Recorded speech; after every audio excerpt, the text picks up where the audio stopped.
Welcome, everyone. We're so happy that you've come to our 25th Salon of the Maternal Gift Economy Breaking Through, hosted by the International Feminists for the Gift Economy. I'm Letecia, Layson, your moderator. We opened the session 2 weeks ago with Salon number 24, The Gift in the Heart of Language. Today, we're pleased that those same women have returned: Genevieve Vaughan, Vandana Shiva, Mick Mahan, Susan Petrelli, and Finch, to give you a part two. They will be offering their insights on how the misuse and abuse of the gift of language obscure true word gifts. Words matter. Our first speaker, Genevieve Vaughan. I'm going to just give you a brief overview of who she is. She's an independent researcher. She lives part-time in Italy and part-time in Texas. She is pretty much the reason that we're all here. And I want to invite you to take a look at our website for her full bio. And she is the person who actually developed the theory of the maternal gift economy. And Genevieve, I would like to welcome you now. Thanks, Genevieve. Thank you so much. Thank you, Letecia. Thank you, all the panelists, and thank you everybody for coming. In the previous salon, I talked about language as a virtual maternal gift economy. I gave you the good news. Now I have to give you the bad news. There are uses of the transitivity of the gift other than nurture, and I believe they begin with hitting to cause harm. On the linguistic plane, hitting becomes verbal violence, labeling, misnaming, lies, advertising, and propaganda, which run counter to the gift in the heart of language. Actually, the exchange of a product for money is a kind of renaming device that categorizes the product as a commodity, an exchange value, not a gift. I'm going to talk about this more in the salon we will be doing next month. But I just want to say now that I think that money is a kind of quantitative naming device, and that since we use it so often, it influences the way we think about the gifts of language also. I used to think that money was a kind of materialized word. Now I think it more is a materialized lie. Now, just to talk about hitting. Hitting crosses the interpersonal space just as a gift would do. A blow is delivered like a gift with the hand. Sometimes it is framed as given. Take that, you asked for it. In order not to receive this gift, we have an exchange of blows. Then the one who makes the other stop giving blows wins and dominates. The one who gives up then becomes subservient to the winner. So this is kind of a patriarchal variation on giving. Like nurturing, hitting establishes a relationship, though it's one of dominance and fear rather than one of mutuality and trust like giving does. We can do this with language as well as we can do it physically. For example, we can call people names like bitch or bawl them out. We use the gifts of language to hurt the receiver of the communication and even to question her understanding of reality. Violence is a deep distortion and negative replay of gift giving and receiving. It may even appear to be the basic model of human interaction rather than gift giving, and thus to justify acts of violence and war. It may appear in a Hobbesian way to be the violent structure of the human, even of nature and reality itself, as read in Tooth and Claw. Then gift giving appears to be only the opposite mirror image of violence, positive, but a fluke, a weaker derivative of violence, not what it really is, the basic model of the human. The market, though seemingly neutral, is a gift denying and plundering mechanism that extracts gifts from workers, women, and nature and renames and reframes them as profit. Capitalism motivates and is motivated by the desire for accumulation of gifts and power over. Since this accumulation is called profit, it can be seen as justified and earned, while the whole process is actually a mechanism for extracting free gifts.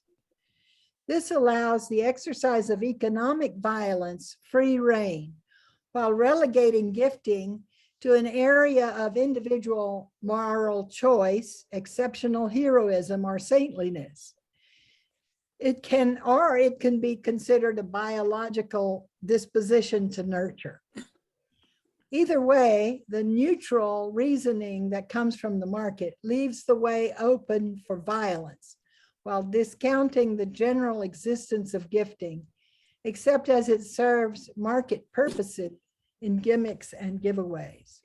So under the influence of the market, the idea that giving and receiving may be fundamental and the deep structure or framework of human and non-human nature seems completely unjustified. The denial of gifting by the market by renaming gifts as profit is a good example of the importance of the misuse of words. Imagine the difference if Bill Gates or Elon Musk were required to say how much they had been gifted, by whom and how and when.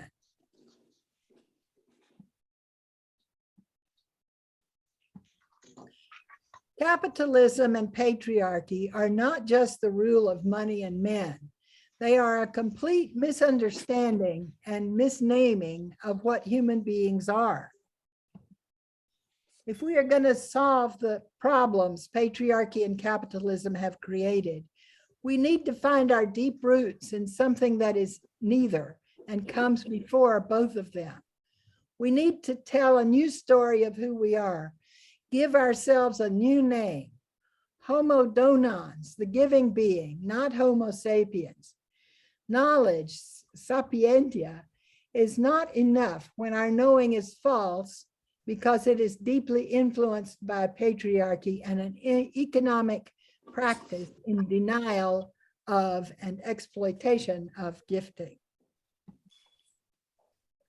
This is the kind of thing I mean when I say that shifting the paradigm towards the maternal gift economy can make a difference. We need to do it because the exchange paradigm is blinding us to how our system is negative and mistaken, and a mistaken social construction based on a number of misunderstandings that are carried forward, not only practically, but by misnamings and misuse of words. Practically, I think that since we all speak, we can pay attention to how we and others use words.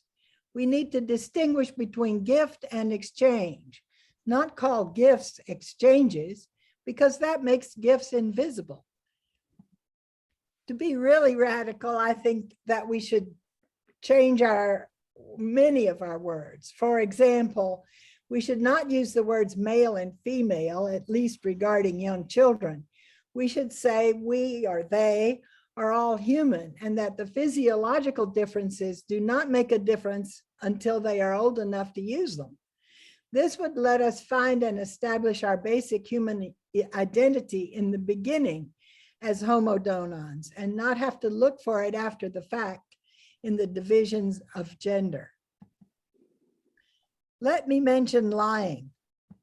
A false statement can be a mistake or a lie or a commodity when someone is paid to produce the lie, propaganda, or advertising. Lying is giving a name or a description that is simply false, a word gift that seems to satisfy the communicative and cognitive need of the receiver, but instead satisfies that of the giver. The lie is given with a motivation similar to that of exchange. I satisfy your need to know falsely in order to get back something from you. Advertising and propaganda are misuses of language gifts, and the whole business sector based on advertising is a mixture of lies and exchanges that we now take as givens. The commodification of gifts of nature is a lie.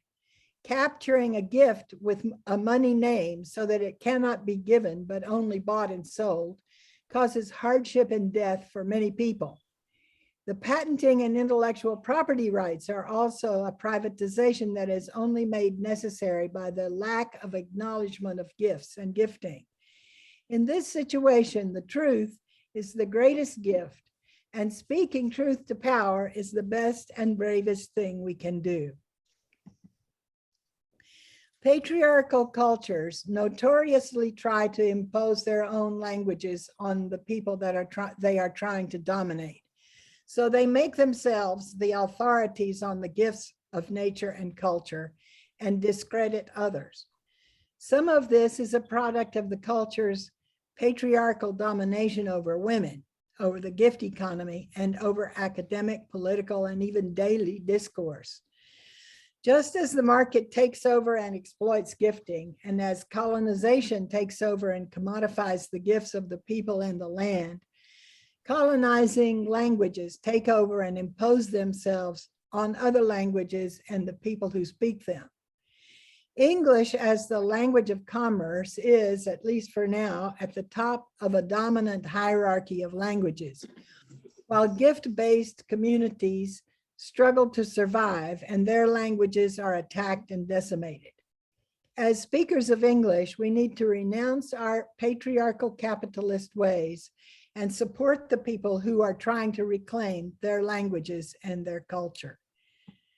So this is basically my presentation about the negative side of the hitting side that can be put into language.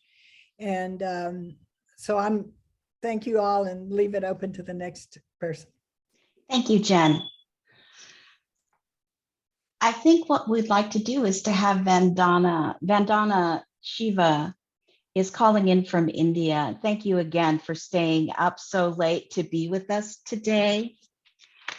For those of you who are not familiar with Vandana's work, Vandana Shiva was trained as a physicist and did her PhD in the subject of hidden variables and non-locality in quantum theory.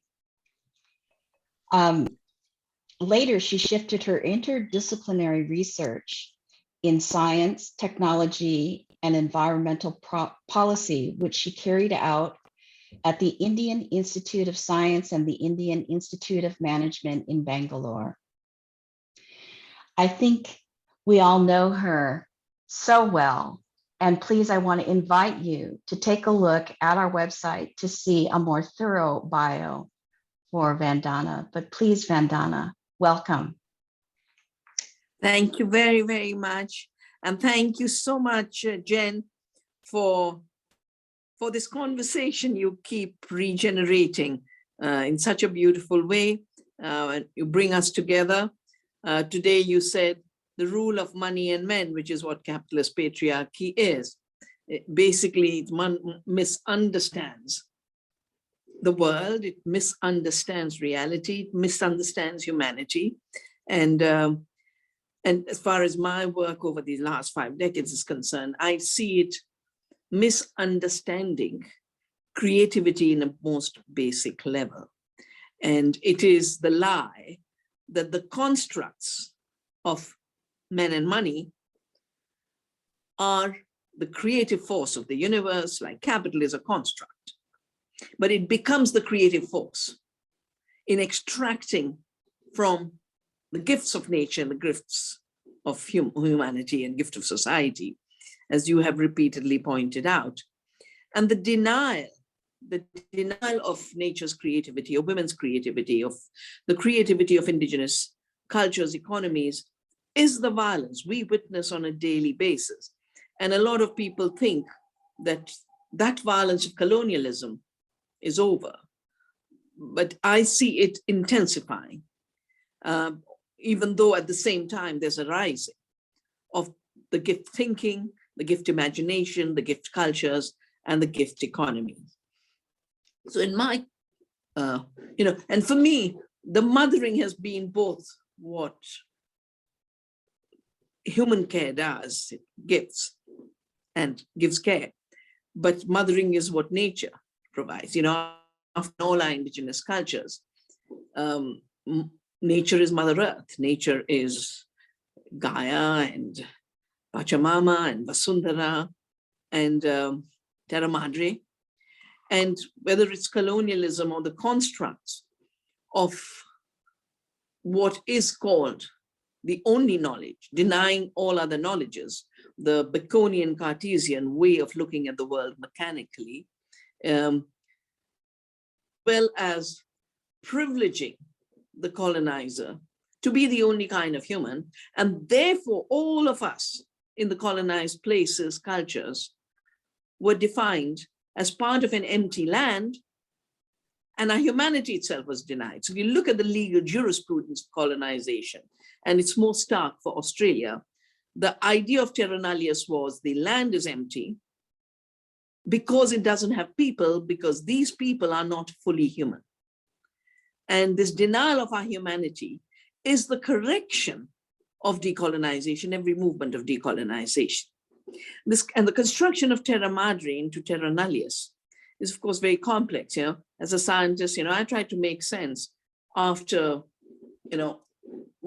when I joined this beautiful movement that has been my school of ecology, the Chipko movement, where women came out and hugged trees. Now that to me is a gift economy. Here are the trees that give us life. Here are the forests that give us the water and the soil and the oxygen. And here is the gift of hugging, which was the resistance of the women of my region in the 70s. And it took 10 years. It took 10 years of saying, we will hug the trees, you will have to kill us before you kill the trees. And this hitting as you were deciding, and we don't have chainsaws in our mountains, just be little axes. But the women said, you'll have to kill us with your axe before you kill the tree. And it took 10 years for us to get a logging ban. Forests go for other reasons, not for logging anymore in our region. They go for dams and highways, etc. But Chipko is where I learned how so much of life in non-industrial cultures is a gift economy. And I have watched with my eyes and experienced through my life the richness and abundance that is there. Whether it's the richness and abundance of love and generosity, or the richness and abundance of growing food in abundance, or the richness and abundance of always having enough to give. So in our language, our relationship with the earth is a relationship of accepting with gratitude the gifts of Mother Earth. And if Mother Earth is a mother, then what she's giving is like the milk the mother gives to the baby. And the word is dohan, to take as if you're taking your mother's milk with that non-violence. And we have a very different word for extraction, which is soshan. Now, all of this has been erased. This difference between the two relationships has been erased. And for me, this land is so full of languages. We have 6,500 languages. We have 25 official scripts. We have dialects of all kinds all across the country. And not just that, for everything, the naming is pluralistic because we recognize the diversity of everything. So we don't have one word for any word. The Ganges River has 1,000 names. The creative goddess of the universe. She plays Lalita. She has 1,000 names. Lalita Sahasranama, beautiful poetry. So all this erasure that Genevieve was talking about is part of the impoverishment of the human possibilities. And then if you take even the Western languages, in a way, English has predated on and distorted the meanings. You know, you spend so much of your time in Italy, and you know, I've done a book for an Italian publisher on moving from greed to care, and it should be coming out anytime. They wanted me to write a book on the economics of care, which to me is the economics of giving and the economy of the gift. So I started to work on a dictionary. And the most dominant word in the economic discourse is growth.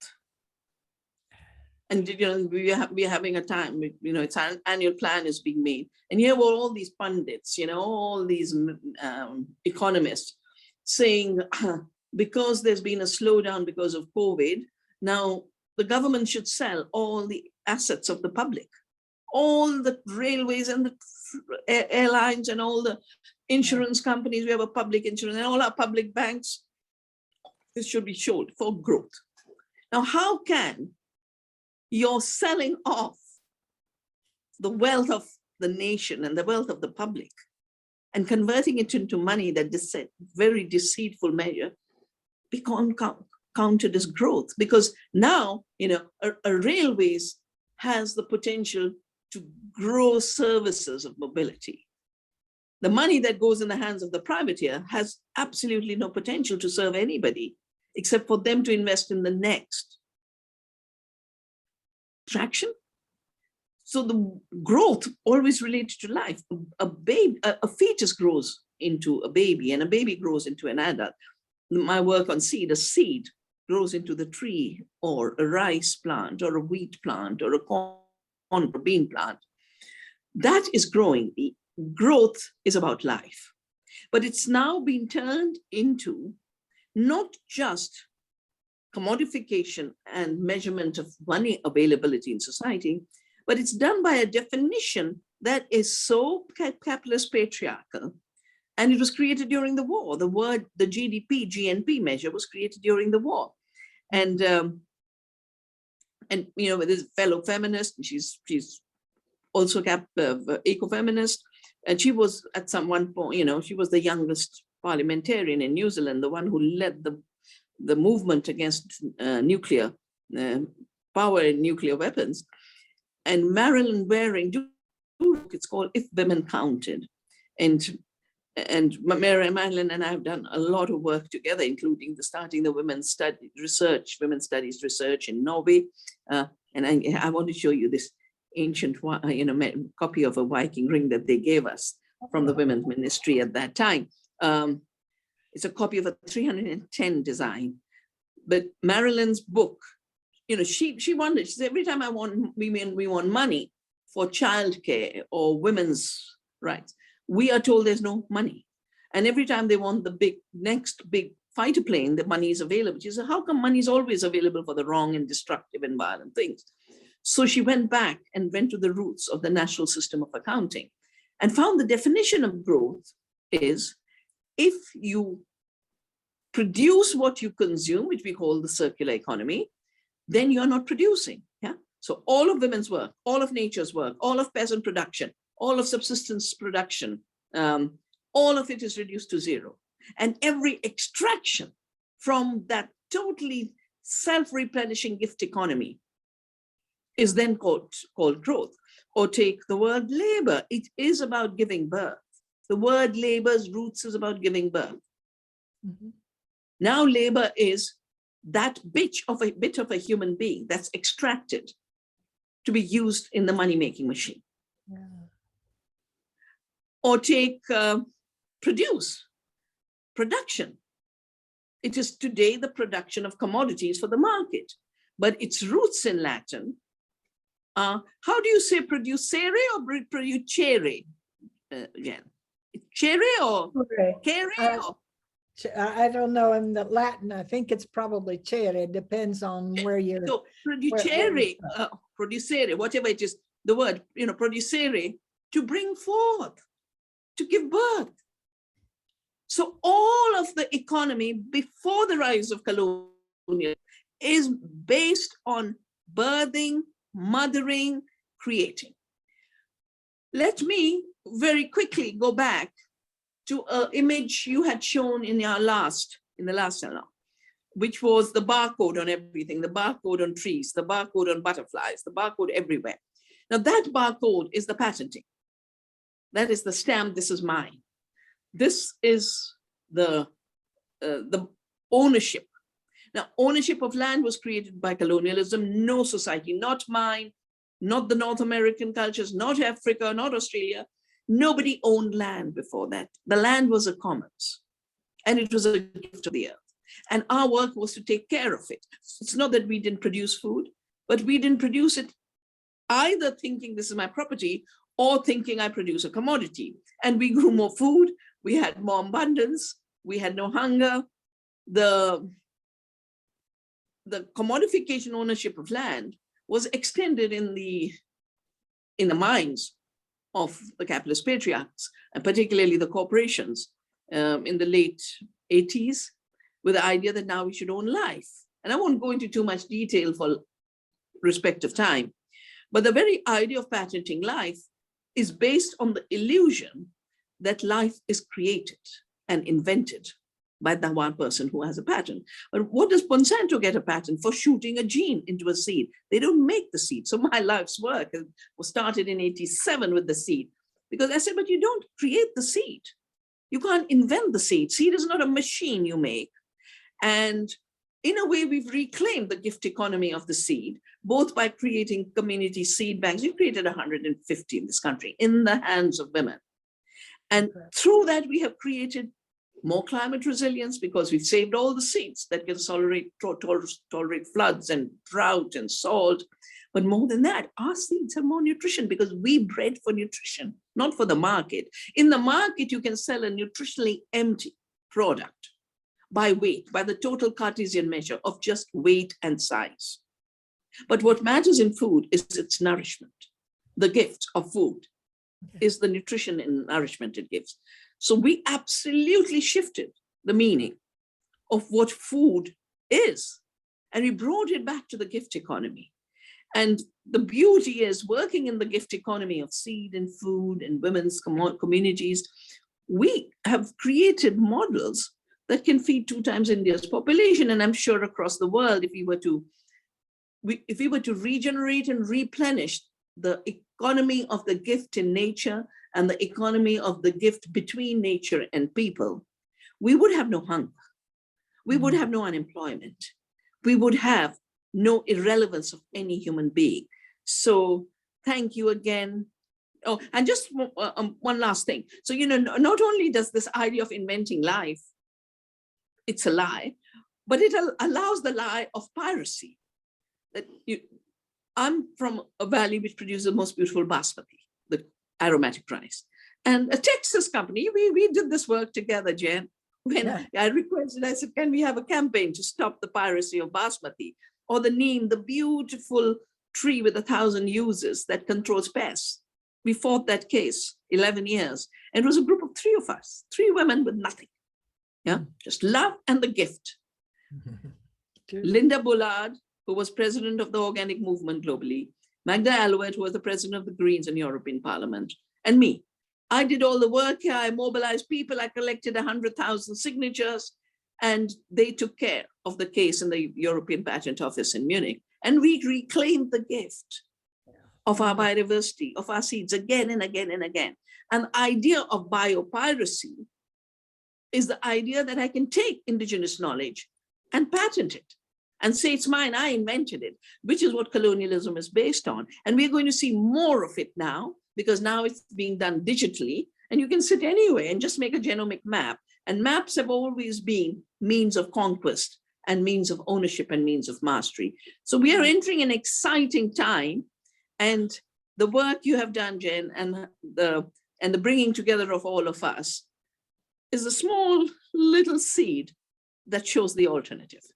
Thank you. Thank you so much. Thank you, Vandana. Really appreciate it. And if you can hang out for a bit longer, we'd love Yeah, that. I will And for a bit. I'm going to switch my video off. okay, great. All right. So our next speaker, Susan, are you ready? Let's have Susan Petrelli. We'll have her next. For those of you who don't know Susan, she's a professor of philosophy and theory of languages at the University of Bari Aldo Moro. And again, I would love to refer you to our website to read her thorough bio.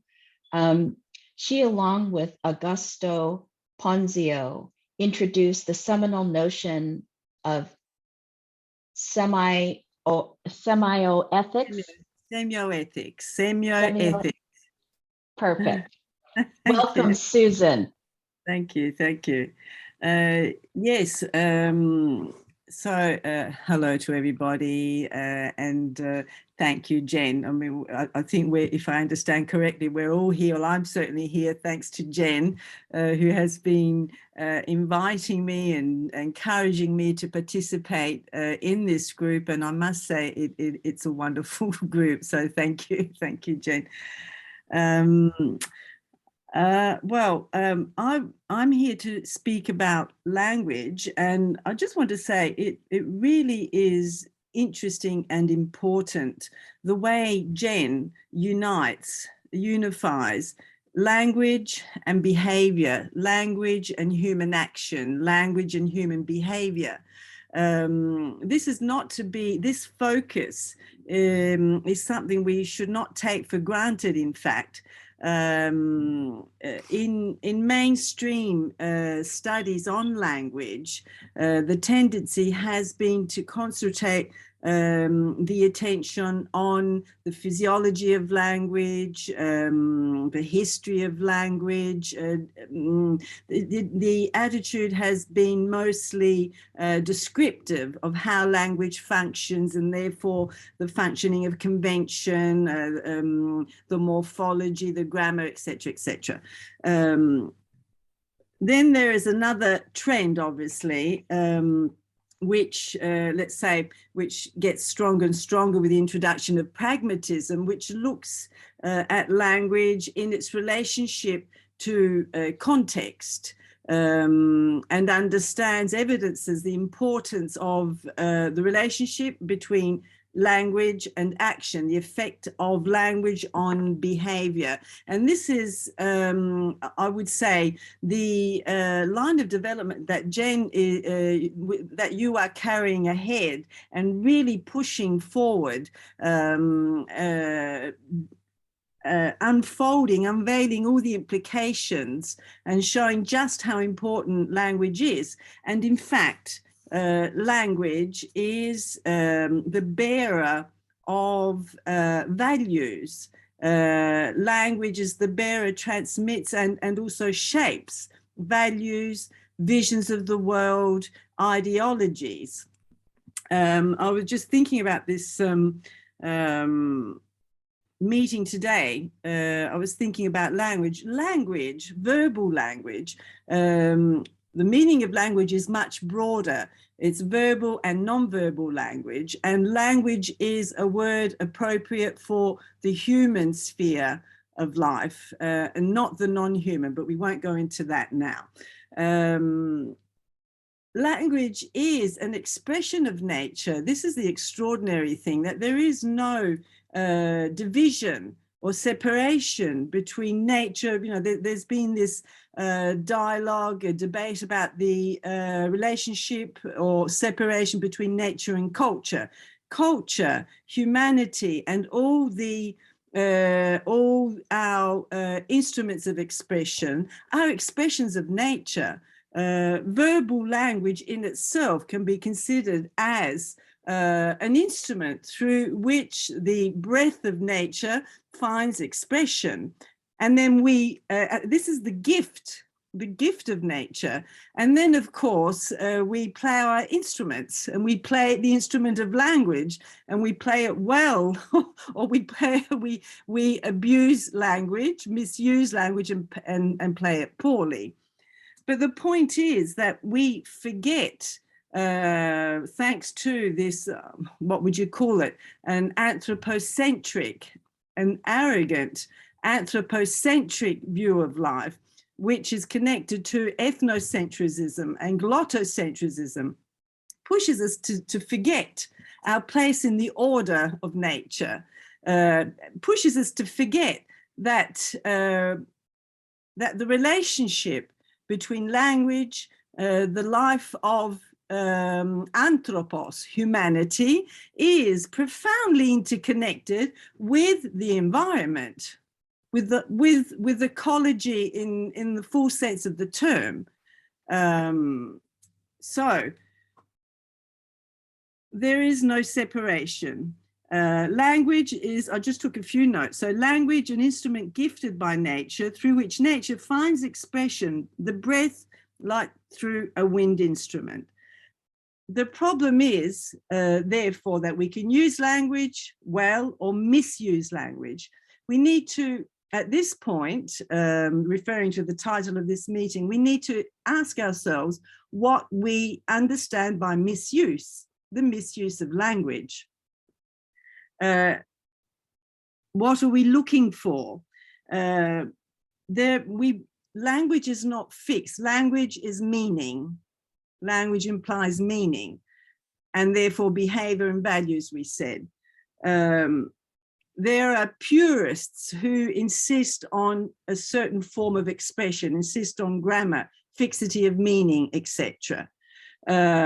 This to me is an example of misuse of language, misunderstanding of language, of what language is, because language is vitality, language is life, language is transformation. And when we try to work out what to mean by misuse or use, we need to understand what we mean by the term, the concept of misuse. It is not fixed. Anything that produces wealth of understanding, anything that produces, that enhances our ability to discriminate between different meanings, to understand behavior, is not misuse, which might, however, not correspond to a linguist's concept of the good use of language. So language is connected to the way we live society, conceive society, our values. We need, when we're talking about language, we're talking about meaning. When we're talking about meaning, we need to learn to interrogate meaning. The important thing is not to use language always as though it's a perfect instrument, or as though we know how to play the instrument perfectly. The point is that we need to be alerted. We need to be aware of what language is, of the power of language, of the magic of language. We need to be aware that language can be used well and it can be abused. The important thing is the attitude, the readiness to question our use of language, which means to question ourselves, the readiness to question the legitimacy of what we're doing, of how we are behaving through language. Sorry. The world today is trapped, I would say, in one language. This is the problem. And it's the language. We're in a global world, and we need to interrogate the sense of global. We're in a global world, and global world today means in a global economic system, one economic system, it's the capitalist or post-capitalist system that is being imposed upon the world, that is circulating one kind of ideology. And yes, there are attempts, very important, which hopefully will give us the future, attempts such as these connected with the gift economy. But in the dominant global system, the relationship between humanity and the planet, the Earth, is completely distorted, completely. And of course, colonialism has an enormous role, responsibility in all this, in spreading the word, let's say, in this climate of conquest, violence, and dominion, which is continuing, has been continuing for centuries, and is getting, well, I think we're in a crisis. The state is a state of emergency, because there seems to be some form of anesthesia of consciousness operated through language that stops us from understanding the mechanisms, the conditioning of ideologies, negative ideologies that are stopping awareness of what's really going on in the world. If you look at the way COVID has been, COVID is being proposed today, it's interesting to look at the language around COVID, the metaphors used to analyze COVID, war metaphors, or all the discourse about endemicity. I'll put some, what is endemic? What does it mean to be endemic? What does it mean to be pandemic? At the moment, the dominant discourse has gone in the direction of hoping that COVID will eventually become endemic, for example, and that would seem to be a solution, a possible solution to all the problems provoked by COVID. But this idea, which is also expressed by scientists, also needs to be interrogated. That COVID should become endemic doesn't mean that we've solved the problem. We know that when there is an endemic illness, such as malaria in Africa, or chickenpox, etc., it is at the cost of lives. People can be very sick, people can die. So is it a solution to reach that condition? We need to interrogate this idea. We need to ask why. Why are we talking about reaching the condition of endemic and not about elimination? And I think if we look at the discourse and think about it, a probable, well, I'm convinced the answer is connected with the economics, obviously. Economics drives the thinking. This is the problem. We've constructed a world where the world life is at the service, politics has been put at the service of the dominant economic system. The dominant economic system obviously prioritizes, as we know, profit for the few. And so therefore, this kind of ideology is in the discourse, even without us realizing it. We're mostly unconscious. This is why it's important to learn to interrogate language. Ideas circulate without us really being aware of the implications as they are carried by language. There are lots of examples, the war metaphors, struggling, like I think it was Boris Johnson that was saying that we need to take COVID by the chin. We need to wrestle with COVID, or Trump when he was saying that we've got to be, we mustn't be cowards, we've got to be brave and fight against COVID. This kind of language, what does it do? It foregrounds responsibility. Whose responsibility? The single individual's responsibility.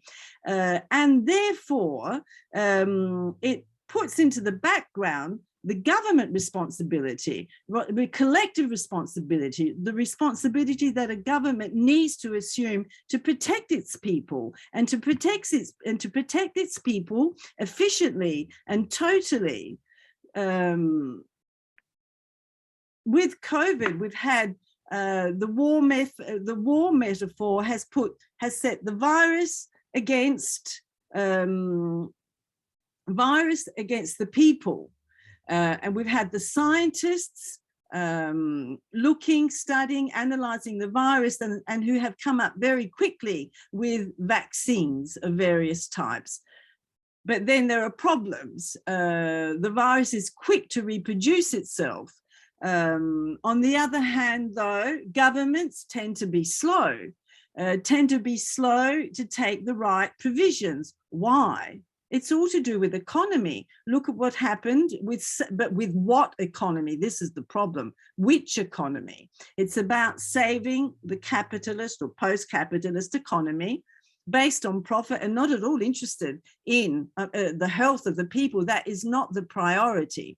People need to be safeguarded by their governments. In the COVID era, people are isolated. They need to be assisted and safeguarded in their isolation. We are the object of information. We can talk about an infodemic. People need to be helped, safeguarded in this sea of information, which can very often be false information. So language is always central because it comes from the body.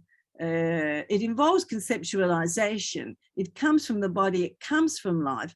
And we need to think more critically about how we use language. It doesn't mean that we have to use language perfectly, but it does mean to become more aware of what we're doing, of what we're listening to. It's absolutely fundamental in a world like ours today, which is the world of communication, of global communication. But when we talk about globality, when I talk about global communication, to me, I posit as the foundation, as the a priori, the relationship to the other, global otherness, the global otherness, global listening to the other, global non-indifference towards the other.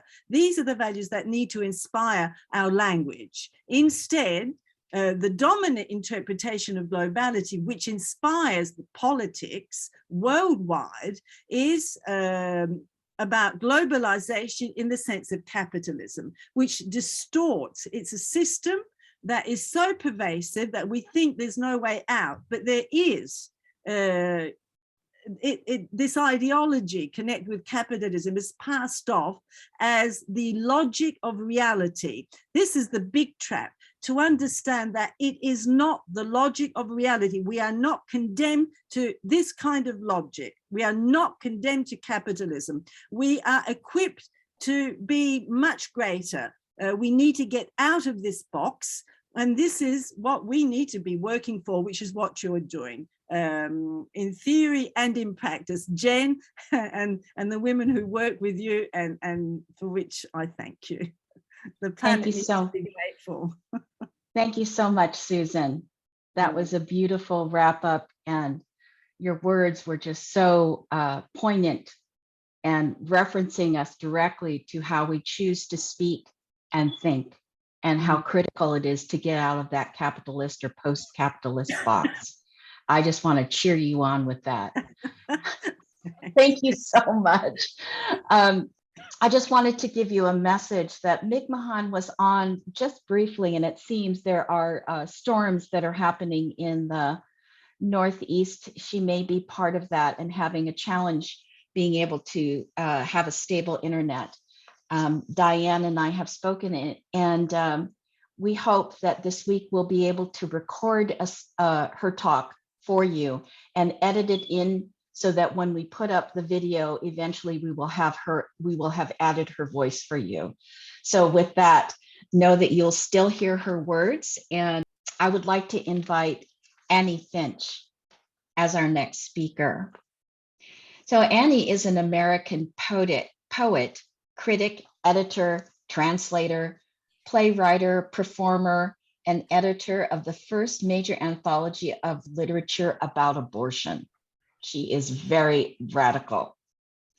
One of my personal favorite books is includes the Poetry Witch Little Book of Spells. I love that about Annie. So Annie, please, and I want to invite you all who are listening and viewing the recording later to please visit our website so you can see Annie's full bio and know how to link up with her. So Annie, welcome. Thank you. Thank you. I have been so moved by hearing Genevieve and Susan again, and even more struck by the ways that poetry is opened up, enhanced, liberated by these ideas. I just think it's so exciting. And I'm going to talk specifically about poetry today, not because I think it's the only thing, but as maybe an example of one of the many fields that are affected by these ideas. And I think the implications are so powerful in so many ways.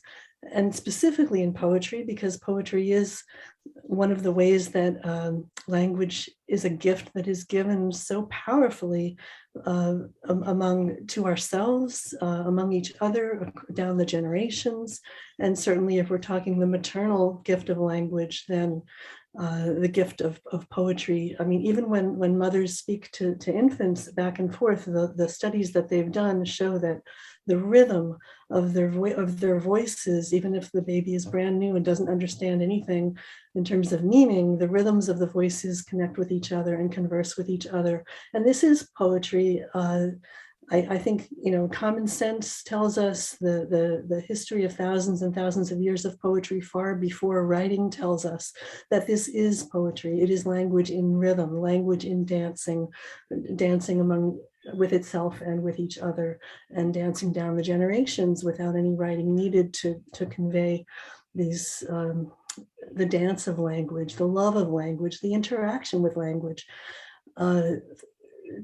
Within a human culture and even across human cultures. When you don't understand a language, you can still get a sense from the rhythms of the poetry of what is being said, because it's speaking through your body, not only through your mind. And if you know my work at all, or if you don't, I mean, I'll just tell you in a nutshell, my work has been always about this, as long as I can remember, really almost, about poetry as the rhythm, as this gift of the body, the spirit, and the heart, not only the meanings of the mind. And when Susan was talking about interrogating language and how important it is that we not feel arrogant, that we know what language is for and that our meanings are the only ones, and that we are constantly questioning ourselves. This is so deeply true. And I feel that the rhythms of poetry and the meters of poetry, when poetry is at home in its rhythms and meters, are a very powerful way to do that, to keep ourselves in relationship with language in a mutual way, not only using language for our purposes, but having a mutual relationship. And when I write in meter, when I teach meter to my students, this is one of the most powerful revelations a poet can have when you have been raised on free verse, as almost everyone is nowadays, and you switch over to meter, you discover you're not alone. You have a companion. You have the meter there dancing with you, constantly giving you new ideas, giving you feedback, taking things away, giving things in return, and you are dancing with something far larger than yourself when you're dancing with dactylic meter, anapestic meter, amphibrachic meter, all these delicious meters that poets have available that have just been sitting there unused for at least a century. So I think it's a very good way to interrogate language and keep ourselves truthful and in touch with our best selves as we use language, to use rhythm and meter. I was also struck when Genevieve was opening, talking about language as the commodification, that the commodification of nature is a lie, she said. So true. I also think the commodification of language is a lie. And I love and respect free verse poetry, which for those who are not familiar with poetry terminology, I'll just explain that free verse is poetry that has a shifting, changing rhythms, so you can't predict line to line. If I say roses are red, violets are blue, sugar is sweet, and so are you, roses are red, violets are blue, sugar is sweet, and so are you. It has a predictable rhythm to it.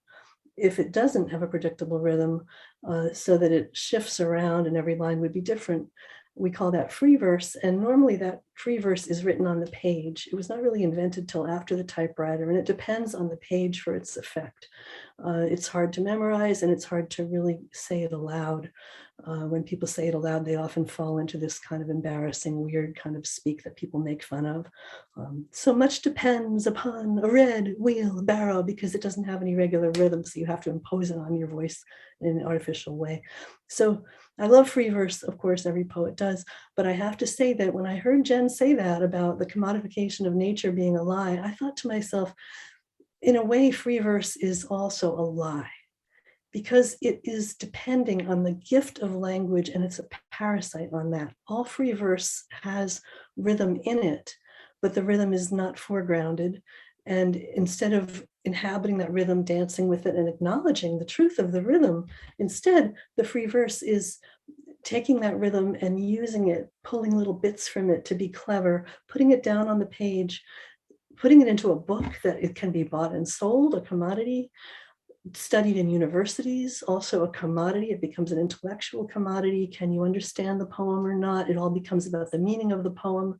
No longer are we memorizing the poem, sharing it physically with each other, sharing it with our hearts. Instead, we're trying only to understand it, and it becomes very much a mental thing.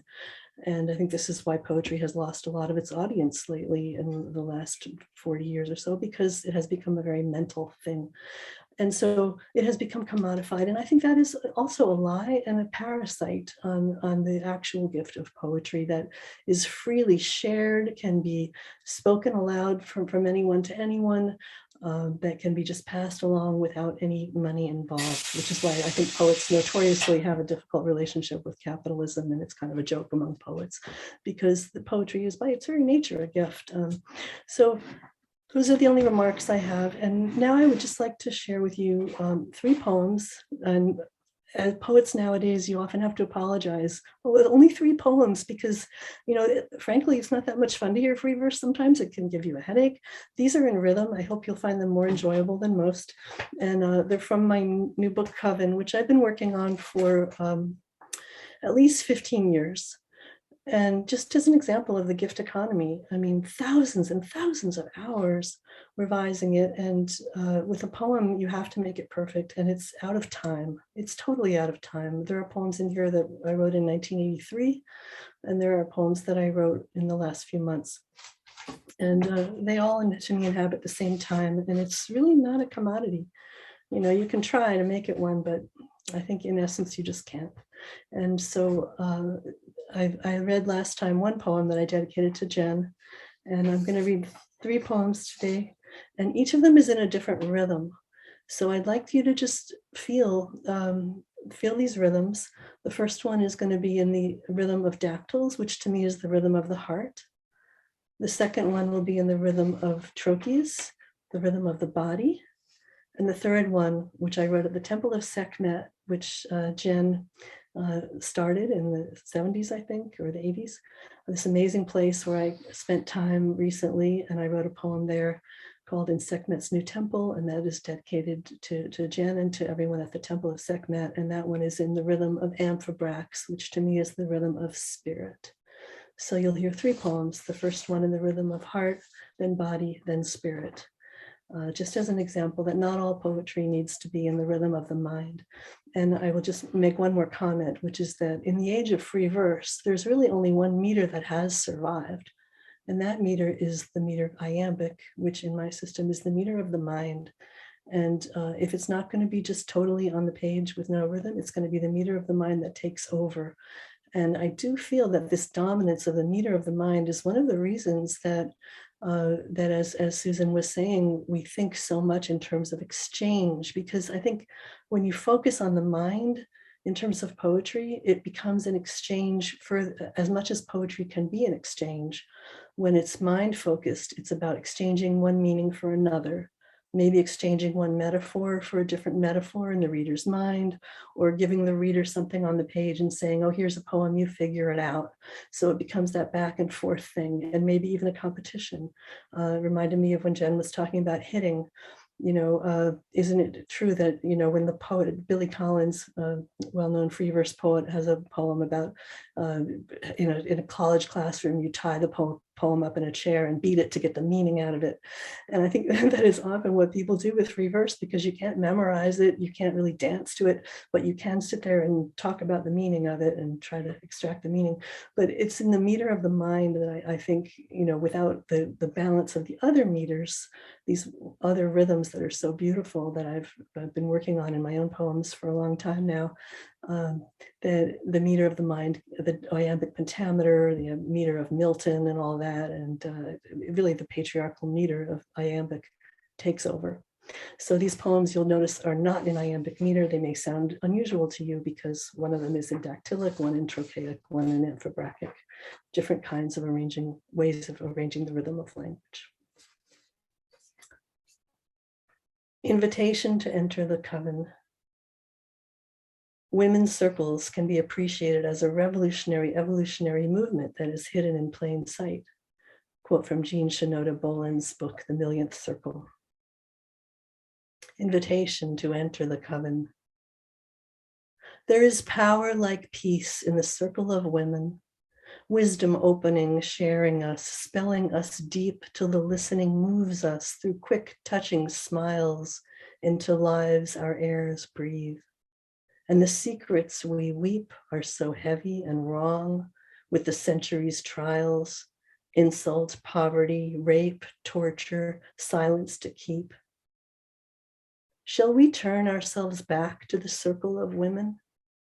Or keep casting our eyes down like wounded exiles in this loneliness far from the circle of women? Shall we turn ourselves back to the circle of women? Will you ask your sick heart to be cared for and changed in sweet tears, coven laughter, new truths, nothing more than the wisdom of patterns shared, loved, rearranged through this dark wisdom burning down each witch's core to the goddess we share, she of thousands of names.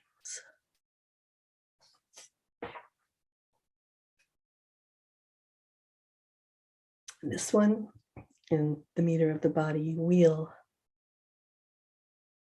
Turn me, touch me, heal me, change me, seasons of the turning year. Move me, make me, rearrange me, lead me home again here. Turn us, touch us, heal us, change us, seasons of the changing year. Move us, make us, rearrange us, lead us home again here. Turn them, touch them, heal them, change them, seasons of the changing year. Move them, make them, rearrange them, lead them home again here.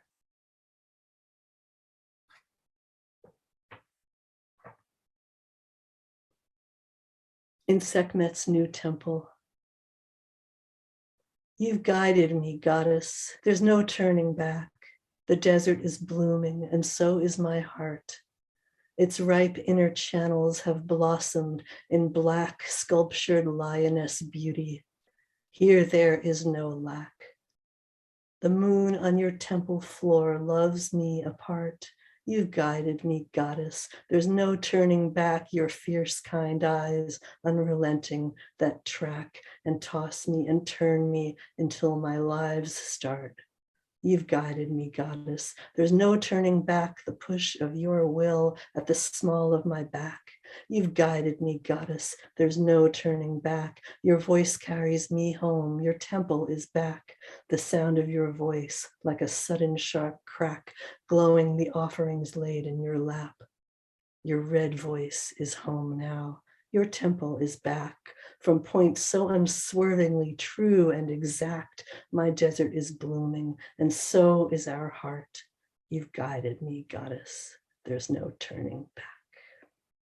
Thank you, Ani. That was so beautiful. And it was a beautiful transition from Susan's invitation that we should embody our words, that language comes from the body. How beautifully that you demonstrated that. So thank you. And how much I appreciate the fact that the last poem was created at the Sekhmet Temple, which is such a beautiful place. For all of you who have not been, I want to invite you to visit. So again, thank you. Just absolutely exquisite. Our next speaker is going to be Mick Mahan, who is a Wabanake grandmother. And I want to make sure that you check the website for her full bio. Most importantly, her life has been devoted to Wabanake cultural revival and promoting an understanding of Indigenous matriarchal systems, drawing on her language. Currently, Mick Mahan is elder in residence at St. Thomas University in Fredericton, New Brunswick. And I'm going to let Mick Mahan introduce herself in her own language. And just so that you know, those of you who are viewing this after our live screening, we did have technical difficulties, so we're recording this separately. So Mick Mahan, welcome and thank you. Thank you, Letecia. And I want to thank everyone's understanding and patience. Unfortunately, I wasn't able to sit among a great circle of wisdom keepers across the countries. So I really appreciate this opportunity to be able to share our thoughts on Wabanake communities on this topic. And so I've had a chance to review the videos, and so appreciative of the speakers. And so today I wanted to share some of the conversations that we're having in the Wabanake communities among women of First Light, which with healing through land initiatives, writing relations, circle hubs across the country here in the Canadian or Indigenous homelands. And so how language is central and the foundation to our worldview, and how and what that means for us, what that was about, what that meant, and how our ancient foundations were created was from the languages of that time. And they were all mother-centered, and that with the understanding that this is all about, our languages were founded on relations. They were all based on our families, our relationship to all of creation, and how and what happened over the course of time to disrupt that life. And so here in the Turtle Island, which is the homeland of the people, Indigenous people of this land, we in the beginning times, Turtle Island was North, Central, and South America. Our understanding in our histories, oral histories, and that we've had a relationship on this island. And so this island was separate from the rest of the land land bases on the other side of our sacred mother. So it was all indigenous of this area. And so in the East, Wabanake in my language talks about the Dawnland. Wabaniahiwak is the people of the Dawnland. And so that was in our language, we identified to our homeland, and that our culture reflects our mother, our sacred mother in a distinct area. And so we were known as Wabanake people of the dawn. And at times, we were the first exposed to the colonizers, the explorers that came. And we had known that through our own understanding and connection to who we were as a people. We had a strong internet system in place as opposed to internet, and so our languages supports this understanding that we were connected in such a deep way of communicating. Because there was not a disruption at that time. So we were the indigenous languages when the colonizers arrived on our shores. It was not long after our languages were outlawed. Therefore, our spiritual and cultural way of life was disrupted and disconnected. So we were not able to practice our longhouse ways. And now when I look back, I can see why they were outlawed, because our understanding of our languages truly, when we begin to heal our languages and decolonize it from what's been recorded and regurgitated back to us through a colonial lens, and we were disconnected from our own indigenous lens of our understanding of the language. So in looking at the language and studying our languages for over 20 years, I'm a fluent speaker. Miigam'agan is my first language. It's my primary language, and English is my second language. And I'm still struggling to try and bring integrity to the indigenous worldview through a colonial language. So it's like bringing a sphere to fit into a linear square. Understanding, it's impossible. So we would need to go into a deeper, higher understanding of knowledge to be able to begin to have a small insight of indigenous worldview, our ancestral worldview. So let me just say before I begin that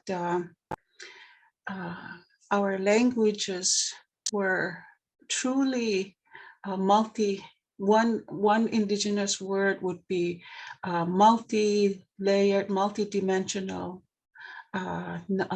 knowledge is held in one indigenous word. So when and our languages didn't, when we spoke with in our language that is both physical and spiritual, and that our languages were very in depth. And today, when we're asked where is this knowledge recorded, or where is it written? Was it recorded, or was it captured by the earlier settlers who came and to learn the language?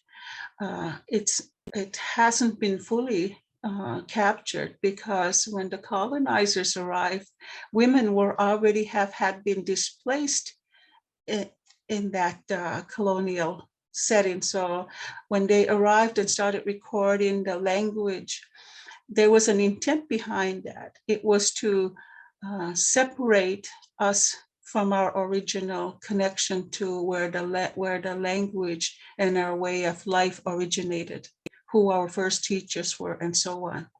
So we had no warring words. Our language was not racist. It was not discriminating. It was not sexist. We had no words truly in our language to devalue life. And so when we speak in our language, when we say "Anuizin," so when we were asking, do you speak the language of our the human language? And it was with the understanding that it comes from our sacred mother. That are you carrying the tongue of your mother? And so it's all deeply connected to the language that was created from our first mother, and all our first teachers were non-human. Those are very important factors to about. And so when we look at today, when our languages were outlawed, and so when it was brought back into the community by the missionaries and the explorers, scholars, and so on, it was no longer our language that came back to us over a course of time. That all the spiritual deities, all the women's bodily parts, all the our sacred deities became demonized, and that they were unworthy, and the role of women became non-existent because it was coming from the ones who did not value women in the beginning. And so our language, what we know today and what's being taught in the institutions, Western institutions, and some under the guise of Indian schools, are truly really not Indian schools, because these languages are coming from through being taught through a colonial lens. So most of my life, I've dedicated all my adult years in social justice and healing the language and recognizing the power of our language and trying to instill the desire among my generation when I was younger to value the language, because we did not value the language. We've been conditioned to be afraid and be ashamed of our language. So today there is a wide openness of reconnecting with our ancestral systems, understanding our own history, and how important the language is to that connection. And so we have begun to reintroduce and heal the language with and bring in the feminine back into that equation. And some of the most painful experiences as we begin, and painful but liberating and very empowering, is that a lot of our words, sacred words, and our connection to God, Creator, our creation stories, it's that Niskam, which is we understand is the Creator, the source of life, has been shifted from a mother god to a father god. So we're looking at Niskam. Most of the speakers today would say Niskam is God in heaven, meaning it's the Christian God, but the language tells us otherwise. And so when we say Niskam, we're talking about Ni is how women talk about our children, Nijan, Nanjan, grandchildren, and our children. And it's not saying my children, it's saying my eggs. So this is how you translate Nijan, Ni. So the root word for Ni is the life cell, the human eggs, or the any form of life cells, because our life doesn't separate. In our language, humans don't separate from life. We don't separate, it's all inclusive. So when we talk about woman, mother, we're talking all species. Niskam, we're talking about a female being holding the egg, the universal eggs, the universe or human eggs, life eggs. And so, with Nis, with the S is the energy, which is always understood as female. So every time when you hear anything in my language with esk, it's in the most natural, original state. It's a woman, female. And gam is the root word for heart. So Niskam is describing a female god who holds all the universal eggs, or the eggs of life.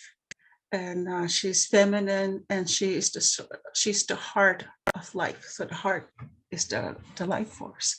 So as I was remembering the previous speakers talking about how the language has been weaponized and disconnected, and the state of humanity today is truly the absence of motherhood.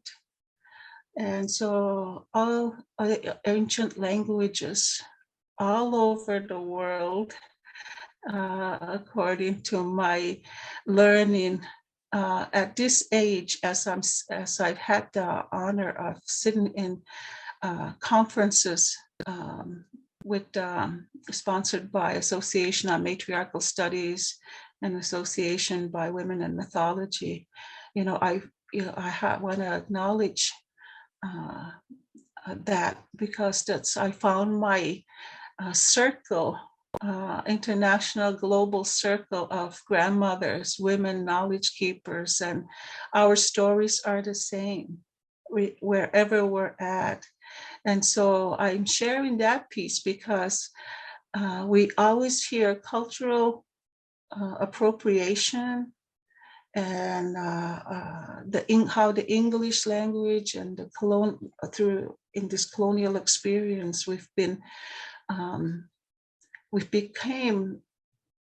the colonial language created exactly what it was intended to do, is to separate us and keep us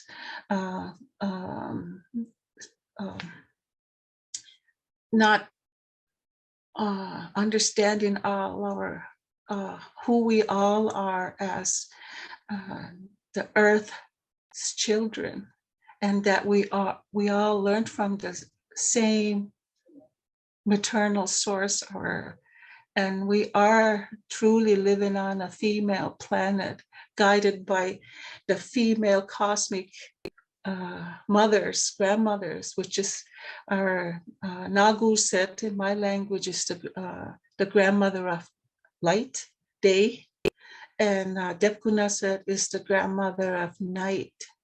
And so she teaches us through our consciousness, our sleep time and during the night. And Nagu said, nurtures and replenishes us in the daytime through for our physical well-being and so on. So that's the relationship. So when we're looking at how powerful our ancestral languages are, this is the way of the heart. And I will continually echo this out to wherever I go, to imagine our government systems to be founded on motherhood.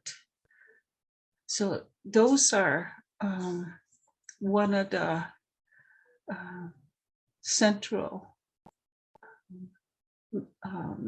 what manifested our ancestors, their way of life, the longhouses.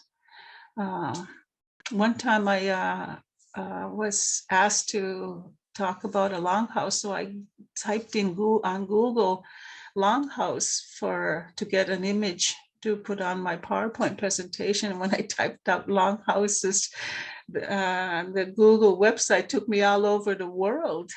All over the world. We're all longhouse people. And what longhouse means, that we're our family, where it's all relational based. Family is the center. And our fires in those homes represent the heart, the warmth, nurturing. And our night ceremonies that are being conducted through moon ceremonies are led by our grandmothers.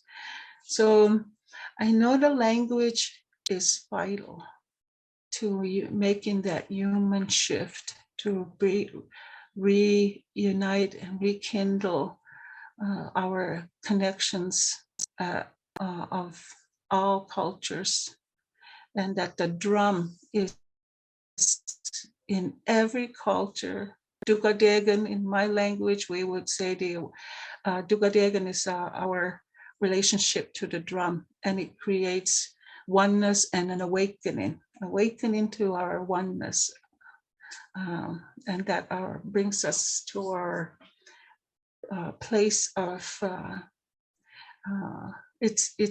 we're all different, but we're meant to be also different, but so much similarities. So the misuse of the language has been the first step to being able to conquer the language, was to deflect and displace women, the role of women, and the definitions and of our indigenous languages. It's no longer what they were originally designed for. When you look at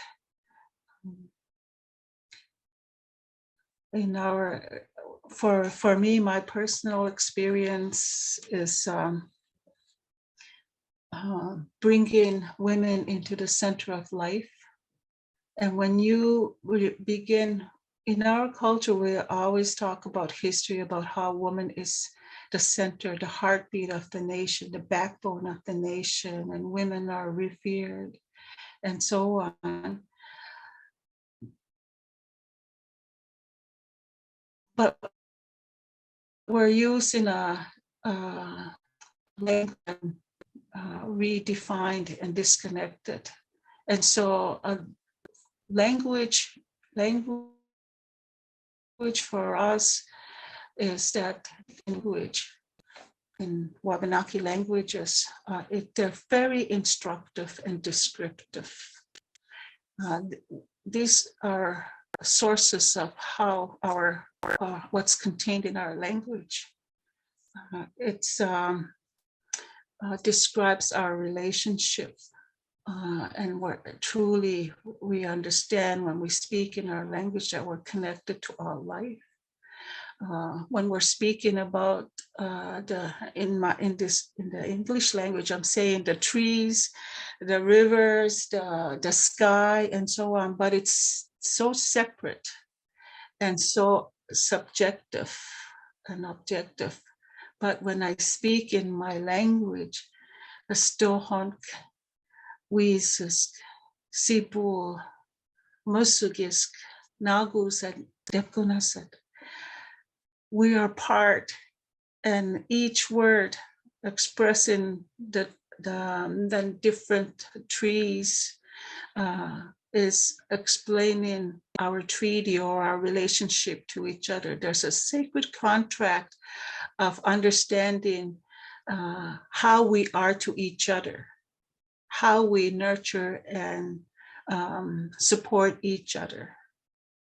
And so words like dohbukuology, ahdi, is we come and merge together. Every time we drink tea from make medicines, we ingest, we drink tea, it's all an act of unifying or becoming one with our relations. It's a marriage, a treaty, and that we breathe and feed from each other. So there's that in separation. So I continue to encourage people to learn about the ancestral languages. English is very young, and it's not designed, it's not an ancient language. It's the other ancient languages that needs to be understood from the land of the people. And bringing all that knowledge to the great gift for us, we would do a blanket ceremony. We bring our gifts, knowledges, exchange, and at every gathering, we would lay out a blanket and we would put all the gifts to be shared. And so that's what we need to be doing, is bringing what I've learned from the researchers who come back from the lands and bringing ancient knowledge into these forums and sharing openly and freely has confirmed that we are, if the deeper we go into our ancestral roots, we are being nurtured and fed in the same way everywhere in the world. And women have, because when we say all the kinship terms in our language, when we speak of women, female life, it's all understood that they are the life source. They are the carriers of our totems, which is our families. They are the bloodline of all life, being human and so on. So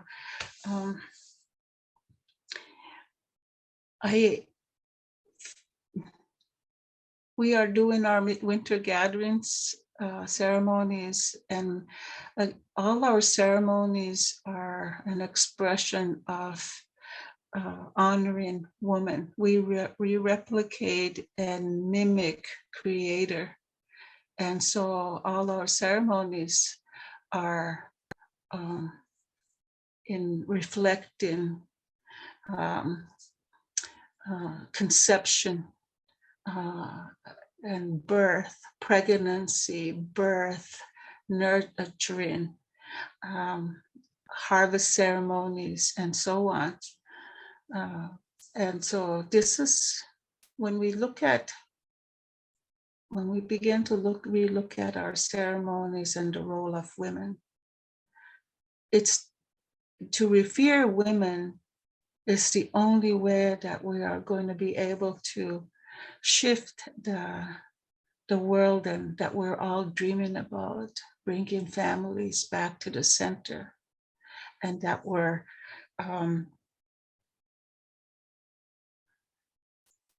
we're raising a human society that will restore and begin to honor all life, because it's all of this, the foundational pieces has to come from the heart source.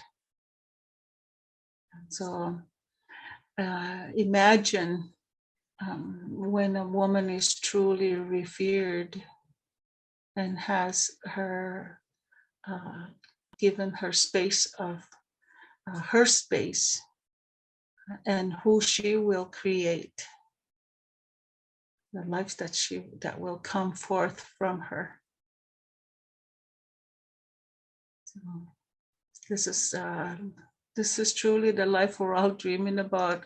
We have yet to experience in my culture a human being that was born from the longhouse, who has not experienced trauma of oppression and wars. Because in our ancestral time, we did not have wars like what we're experiencing today. It was never about destruction of life. It was about peacemaking, peace. That's what our words are in our language. Semiotician is Madnakewinu. Semiotician is the one who talks gently, who has a gift of gentle voice, and works from the heart. And Madnakewinu is to help keeping the balance of life. So war was not like what we've been led to believe, that we were warring tribes, and it was not a bloody destruction of life. And this is what language today, that's been separate from our ancestral languages, what the language that we're speaking today has had not a very good experience in its history. And so we need to bring our ancestral languages back to the center and bring it to the gift blanket ceremony, which is really about our way of understanding the gift economy. That's so beautiful, Miigam'agan. Thank you so much. Thank you so much. Thank you for this time. Yes, thank you. So Jen, do you have any last words or questions that you would like to pose to our two remaining panelists? I see that Vandana has also dropped off. She said she could only stay for a bit because it's quite late there for her. Anything that you'd like to offer? And Well, I don't know. I just say that, I think I thank you all very much, both of you, and Vandana too, who's not here, for your wonderful words and your wonderful thinking. And I really appreciate it. And it goes to show, how the gift economy is expressed in many different areas, both in in poetry, as so beautifully Annie has said, and in her poems so beautifully, and also in Susan's passionate intellectual endeavor and her opposition to all of the really bad things that are going on in our world. So I really appreciate both of your talks, and of course also Vandana's. So I just thank you, and I see there are a number of questions in the chat, so maybe we should go on with those. We can do that. I'm wondering if either Susan or Annie might have questions for Jen or each other. Yes, I'd like to say something if possible. Please. Yes, in response to Annie, thank you. That was beautiful. It's always beautiful to listen to you when you talk about poetry and listen to you recite the poetry.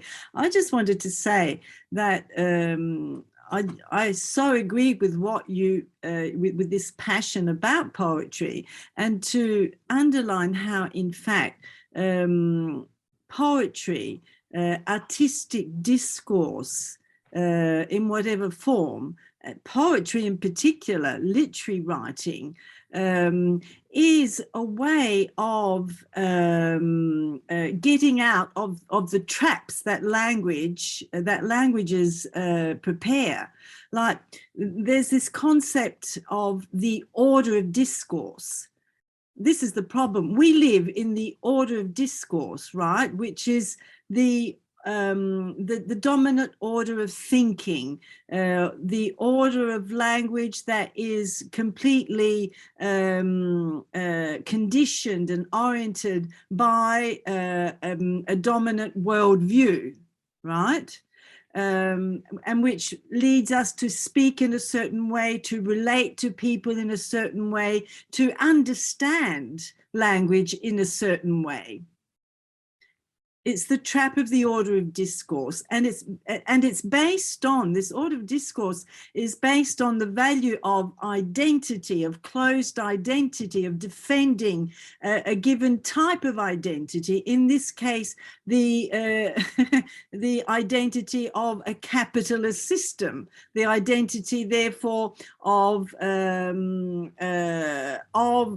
given values, the identity of a subject closed within itself, not open to the other, completely oriented towards a certain type of discourse which has to do with money, with success, with consumerism, with the market, a given kind of market, the exchange, do to des market, a market that is all about profit and has no, I tell my students, I say, this world, as they have packaged it, is not interested in you as a single individual, in your humanity, in your singularity. It's interested in you as a consumer, or as a potential consumer. And if you're not a consumer or a potential consumer, the system is not interested in you. In fact, we have the problem of unemployment, for example, which is produced by this system, the marginalized, poverty, all to do with exploitation is carried on in this system, etc., etc. Poetry is that realm of expression and of language that gives life and expression to what is in language, which to the vocation of language, which is otherness. The vocation of language is otherness. The vocation of communication, the term itself tells us, is the other, is connecting with the other, is care for the other. All this work you do on writing and rewriting is love of language, love of the syntax, of the rhythm, of whatever, love of the other. Why are you doing it? There's the actual love and care involved in taking care of the expression to the extent that you do. And this presupposes love for the other, opening towards the other. So artistic discourse can also be exploited, and it is. I mean, think of music for the military, the use of military, the use of music to, how do you say it, to recruit an army, or to recruit human consciousness to the concept of patriotism, for example, because they have to send their young people to die to in the name of nationalism, of defending one's nature, blah, blah, blah. It's something I absolutely detest, where we've been using the word patria a lot in Italy lately in the fight against COVID, which has been led by a military, would you believe, etc. So yes, artistic discourse can be used, but it's reducing the power of expression, the power of language, the power of the body, which is capable instead of much more.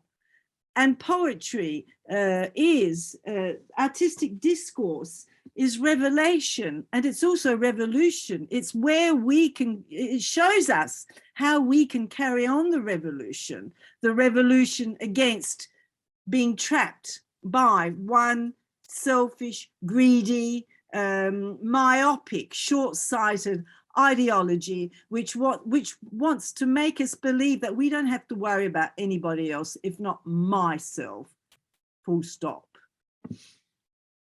According to a wrong concept of what a healthy self is anyway. A healthy self is a self that is with others. There is no self without the other. This is the whole point. Thank you, Susan. Sorry, yeah.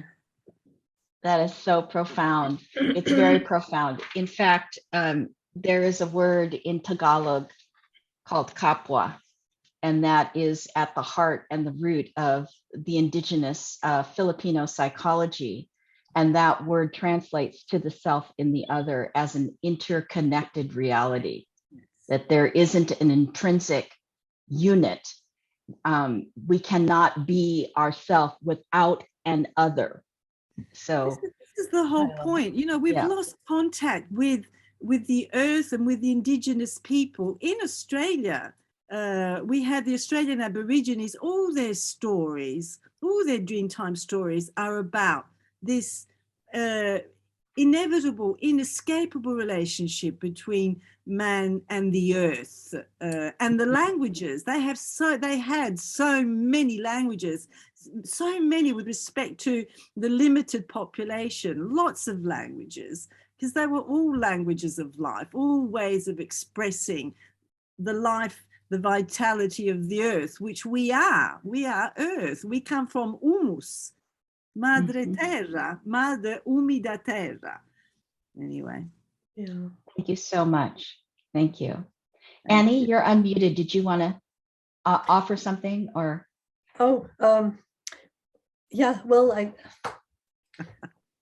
so true. What she said, what she said. I just want to say, when I think about what really struck me in Susan's wonderfully passionate discourse was this idea that there is this dominant voice, this dominant language, and that it's the language of exchange, and that the other languages, the other voices are not respected, not really honored. And that is, you know, exactly what's happening in the meters of poetry, where it's iambic or free verse, and that's it. And it was the word anesthesia that also I think she used earlier in her talk that really struck me as well. It's as if we all have this anesthesia. And people in academia have talked about this. There's a wonderful essay by what's her name, Lisa, from University of Chicago, Lisa someone, talking about the process of hazing that goes on when one goes to graduate school, and how they basically teach you to distrust your heart and your spirit and your body, and I would say your will as well, because I have a 5-part system where the self has the will, the mind, the body, the heart, and the spirit. But they teach you only to respect your mind. And I think that's one of the ways that the mind becomes the only kind of discourse that's valued. So I have this 5-part system where it's the 5 directions. And it's very, I guess, you know, similar to many cultures around the world have had this ancient system of the circle, a sacred circle, which is so valuable because it forces you to check in with yourself at any given point and see if one of the parts is taking over, and if the others. I often, like, if I have a situation to deal with in my life, I'll wonder, what would the 5 directions say about this? And I'll check in with my will, my mind, my body, my heart, my spirit. And often there'll only be 4 things I'm thinking about, and then I'll try to figure out which corresponds to which, and then which is the missing fifth thing. And always that missing fifth thing is like the most important thing that I forgot. So I do feel that in our culture right now, this sense of the circle and the equal participation of will, mind, body, heart, and spirit has, or whatever circle participants one might want to have, some sense of a circle, a holistic circle is gone. And instead, there's just this dominance of the one that's coming to fill in the emptiness and taking the default spot. And of course, that's the mind, the monkey mind. And I think that's because in my experience, that is the mind, that's the part. I mean, I don't want to sound sexist here, but I think men are kind of more driven by the mind, and that they maybe get a lot of the other things from women, the other kinds of wisdom they are meant to learn from women. And so patriarchy seems to be dominated by the mind. And I think this is that horrible voice that we're also aware of that's constantly around. So yeah, it's a problem. But I just want to say that in my experience, the encouraging part is that we are all still human beings. And I encounter this daily because I'm constantly teaching poets who have never learned meter before. And they come in and it's always the same thing. They say, oh, I don't think I can learn it. I don't know how. And then all I have to do is give them permission to listen to their body. And then it comes in. And then they start to get embarrassed. And often there's a part of them that says, oh, this is silly. I'm embarrassed. This is childish. This sounds stupid. And I just have to give them permission. It's okay. You don't have to judge yourself.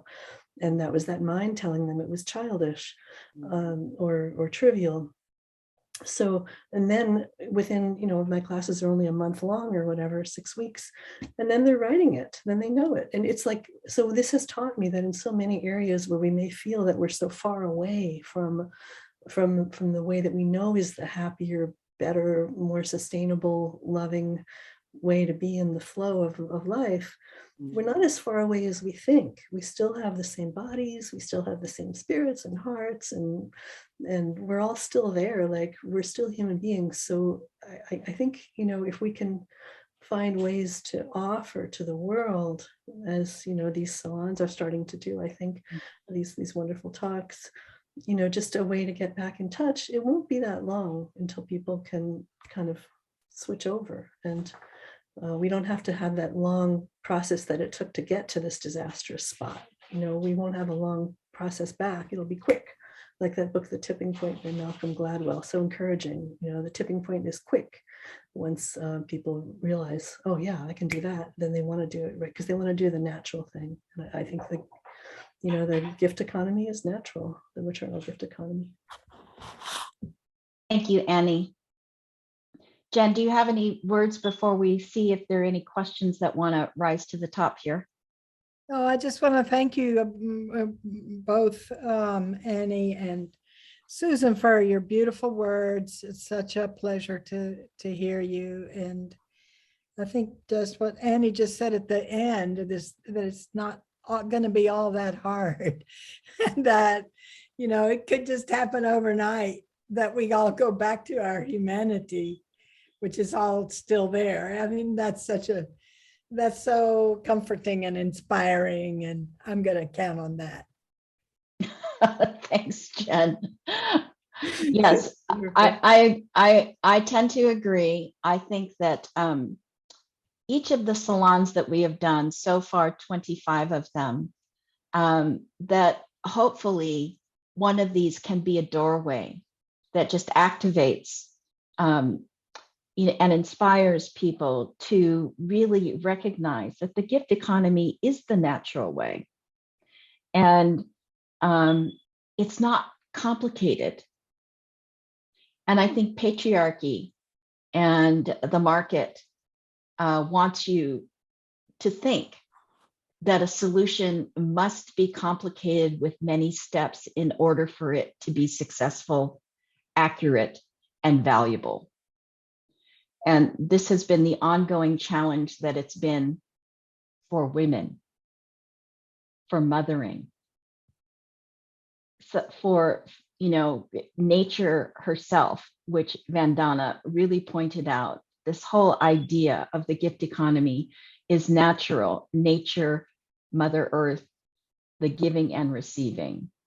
So thank you all for your really wise words. And it's very exciting. There have been wonderful things that have been put in the chat, some of them quite lengthy. I wanted you to just know that the chat will be included with the recording. So you'll be able to read the chat. And I don't see any questions in the Q&A, but maybe Liliana, do you have something that you'd like to pull out from the chat? Yeah, I have a question that I was sent by email. Okay. That somebody's watching and she can access the chat somehow. Her name is Dolores and she's asking for Jen. Can you talk about the relationship between patriarchal language and violent human behavior against women? Well, yes, there is the whole issue of patriarchal men defining women, telling them who they are falsely, and using words to diminish the women, to have them question their reality, and basically ignore what they know and think and feel. And so that is a pretty terrible power that men have and practice just through language, and of course also by behavior. But it is a way that power is maintained over women and has kept women in subservience for forever, and has really not allowed the gift economy to come forward as a real thing. And it divides women and makes us also puts us in competition with one another. So I think it is a patriarchal way of understanding the world that's false, and that gets transmitted to women by misnaming what they do, by by despising what they do, by putting it down. And it's just a wrong conception of what women do and what women are. And then that allows men to sometimes do really horrible things, and do horrible things to women that they don't have to recognize. Not all men do that, thank goodness, and many men are trying to change. So they're not born with it. They learn their language from their mothers, and they learn their giving and receiving from their mothers, but society alienates them into some really bad patriarchal positions. So, I really, I hope that men, and they are doing it, that they are going to realize what they've been doing with language, and also, even our governments and our academic world and so on all use language in a dominant way. So I think we need to realize that, and maybe I've heard there was once a Japanese women's language that they had invented. So maybe we should invent our own. Wouldn't that be nice? Thanks, Jen. Susan, did you have some words that you'd like to offer to this question? Sure. Well, I don't know about inventing another language. That won't.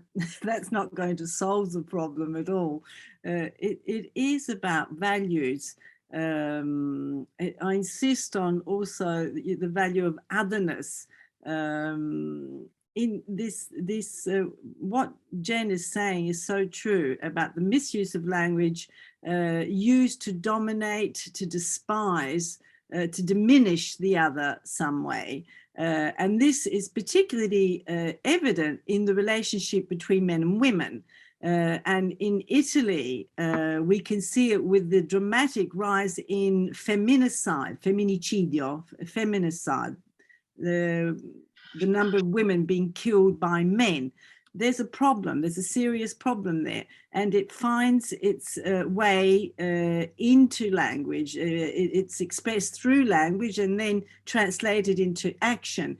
It doesn't, however, concern just the relationship between men and women. It's a kind of dynamics that is pervasive through language and therefore pervasive through all human relationships, certainly evidenced in the relationship between men and women, as I was saying, and femminicidio is proof of that, the extreme expression of that. But women do it to each other also.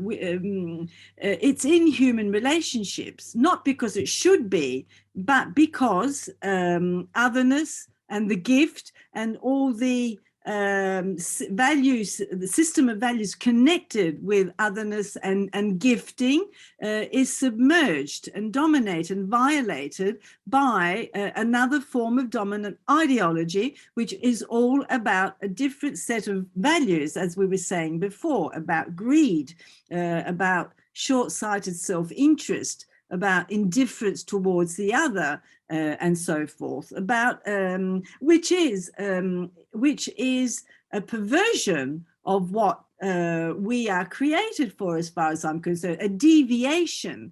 This is the problem. History is continuously deviated by dominant ideologies that are founded upon violence, dominion, conquest, and in our era, profit, all in the name of profit.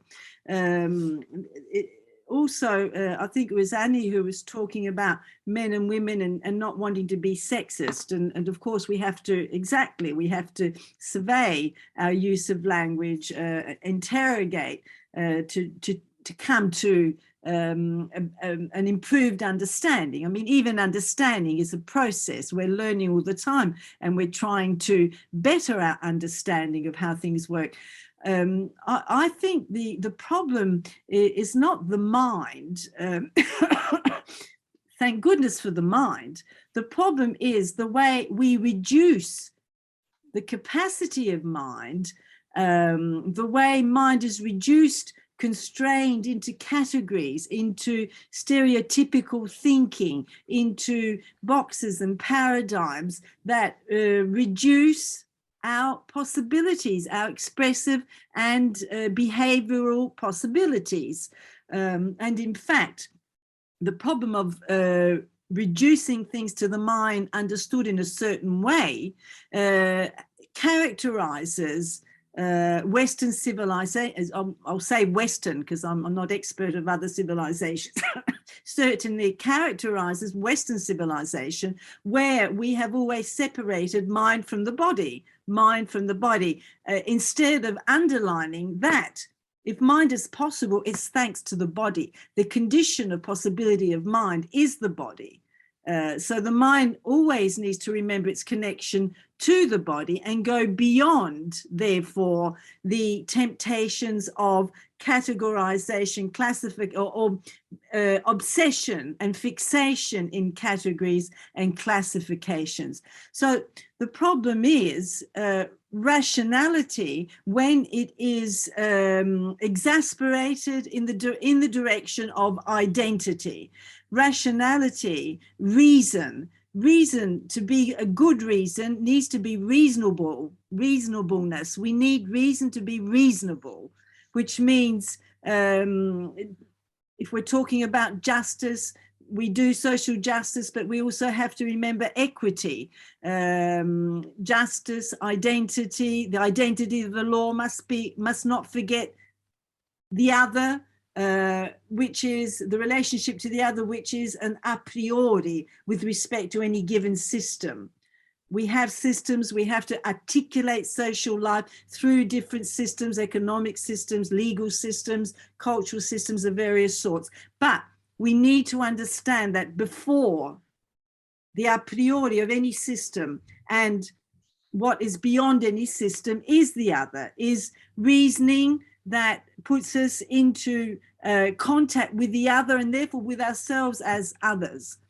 So the problem is that our societies have taught men certain values, have told them how to be men. They have to be men to be a man. Look at fascism, for example. In the fascist era in Italy, my goodness, you know, you couldn't be caught with a baby in your arms. That was women's work. Men have to be strong, masculine, courageous. They mustn't cry. You know, there's an image, a concept, an ideology which is imposed upon men. So therefore, men cannot show a certain kind of sensitivity, which would be considered, judged as effeminate, not worthy of a man. So again, we have this concept of what a male is or a female is, which is ideological and imposed upon us. And this is what we need to understand, that we need to understand that there are frameworks and there are ideas and stereotypes and prejudices, and we have to take care not to succumb to all this. Men need to recover their femininity. Men need to learn to listen to women. Women also must learn to, women can be as bad as men. I mean, look at Condoleezza Rice and what she did in America and politics and foreign politics and all the rest, right? Certainly, throughout history is the history of the sopruso, how do you say it, violation of women. Women are violated by their sons. They generate life, and then these boys become men and violate women. And this has to stop, absolutely. But it is not inscribed in nature. This kind of dynamics is not inscribed, is not inevitable, which we all know.